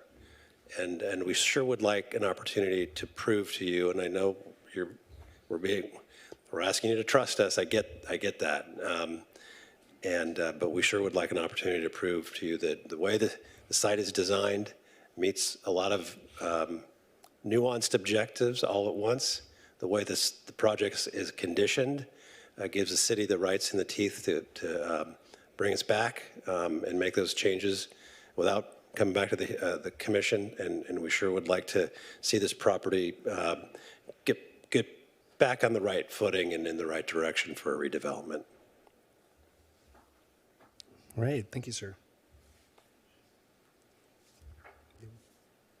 Yeah, I'll just say for the record that I am in support of the original motion, and I don't find limiting hours to be an appropriate thing for us to be controlling. And I'm not at all convinced. Obviously, we're not going to get into what Measure K is, but the neighborhood's it's shipyards, right? It's shipyards and car mechanics. And having, as the applicant said, some light on the sidewalk, some eyes on the street, some activity in that otherwise kind of, maybe people getting home late from work and have to walk the dog. It's only going to bring safety. So, and I am convinced by the idea that Carl's Jr., Del Taco, other Vice Chair, if I may, just real quick, if we're getting into deliberation, I have to close the public hearing again. Okay. Which we can do. You tricked me. Just lastly, I'd love to point out just quickly that there is no sound mitigation requirements from the technical study that was prepared. There is also a 6-foot-high masonry wall between the order board and the drive-through and in between the residents. And just one thing that we have found, and we've gone into lots of different locations all over the country, over 700 restaurants, people enjoy us in these neighborhoods being open later because there's light and there's sound mitigation happening because of the restaurant. Without the restaurant, there's altercations, there's screaming, there's all kinds of things happening in the middle of the night, which are a lot scarier and less predictable than what we're proposing. So thank you for consideration. Chair. Thank you. Chair, I have a question for the applicant before you close, if I may. Sure. If the applicant would like to come up. Before you started getting serious about this location for your restaurant, had you known that Seabreeze was zoned as residential and that our guidelines say 11 p.m. if you're within 200 feet of that? My question is, would you still have applied with the city and come to us requesting a deviation for hours of operation, or would you have said, oh, this site clearly isn't going to work for us? We did know. We do a lot of homework before we apply a reference. We've been at this for much longer than it's been in the city's records. So we do know that. And had that been zoned, we still would have applied for an exception and demonstrated that we could have been compatible and ask you to make those compatibility findings within the CUP. Thank you very much. All right. Thank you, Commissioner Zick. Unless anyone else has questions, Director. I did want to mention that there might be another solution to the hours of operation issues, and we could do a 1-year review. That could be an option for the commission to consider. Like start out at 11 o'clock and then 1 year from now go consider something else? That could be up to the commission what hours they wanted to start up with, but it could be the full requested hours. It could be less. It could be whatever the commission so desires. Okay. And to follow up on that, may we insist that this be a planning commission decision rather than a zoning administrator decision? Absolutely. Okay. Commissioner Klepek. Chair. And I'll Might close. interrupt. Thank you. Okay. Thank you. I'm so glad we have lawyers. I'll close the public hearing. Commissioner Klepek. I just want to say that I feel like there's a handful of people here that are inventing a problem that wasn't voiced by those that would be impacted. We haven't heard from residents in the community that they're concerned about the hours of operation. And so if we do this 1 year review, I would propose that it be that we approve the project based on the hours that the applicant has proposed, and we can assess if it needs to be mitigated at a later point.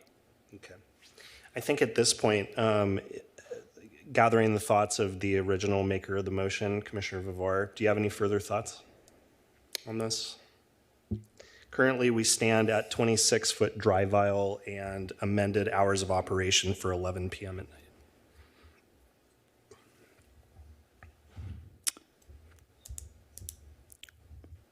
Can I suggest he think about that for a second? Since I may have pushed him in that direction, I have an additional comment.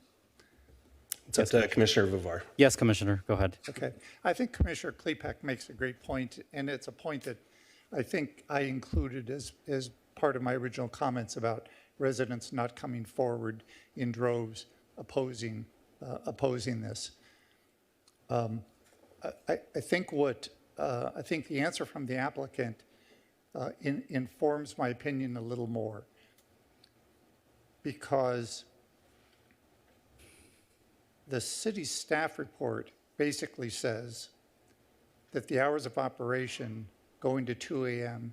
is because Seabreeze is not zoned residential. And I think that's a technicality that is unfortunate and is a crutch. Because the applicant would have come forward and said, I know it's zoned residential, but I'm still asking for these hours of operation. And I can almost imagine staff advocating for that, saying, these are the issues, we've talked to the residents, there's no objection to it, so we think this is a good fit for a largely industrial area. I could see it going that way. But I said earlier, I rely on staff. And when staff tells me that had that been zoned residential, hours of operation would have been 11, that's really not entirely true. Because the applicant still would have come forward and said, I want 2 a.m.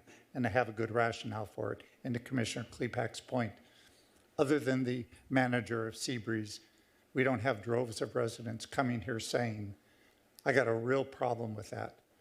And I don't think that we can say, well, it shouldn't be 2 a.m. because another commissioner has a desire that more residential get built next door. That wouldn't make sense, right?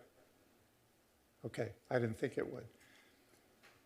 So what we have before us is an applicant who makes a strong case for 2 a.m.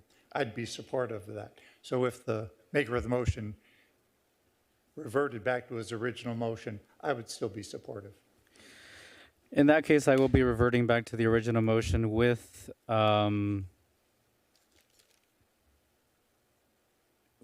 the additional condition that this come back to us after a year for a quick review. Does the second And I'll agree? second my second a second time. All right. All right. Anyone else wish to speak to this? I will say one thing, and I think I might have mentioned this before, and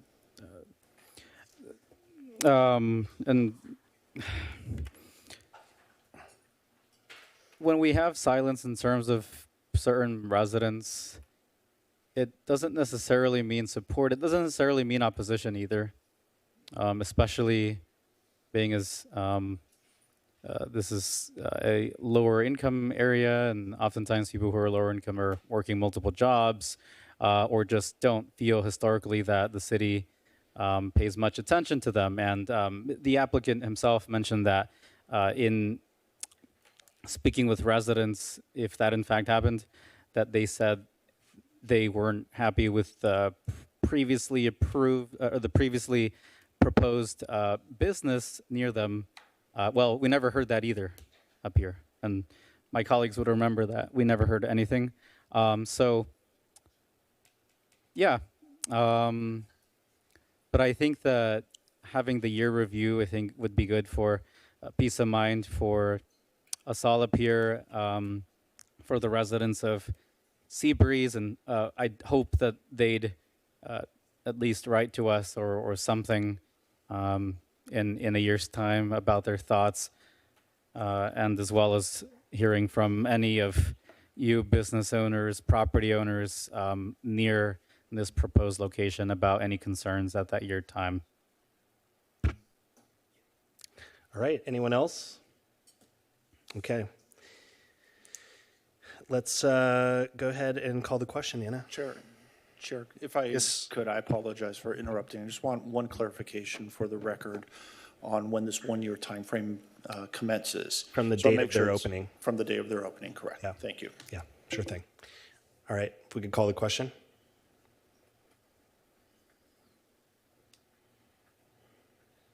Oops. I think I voted the wrong way. Whoops. No, you didn't vote. I don't think any of us. Okay, here we go.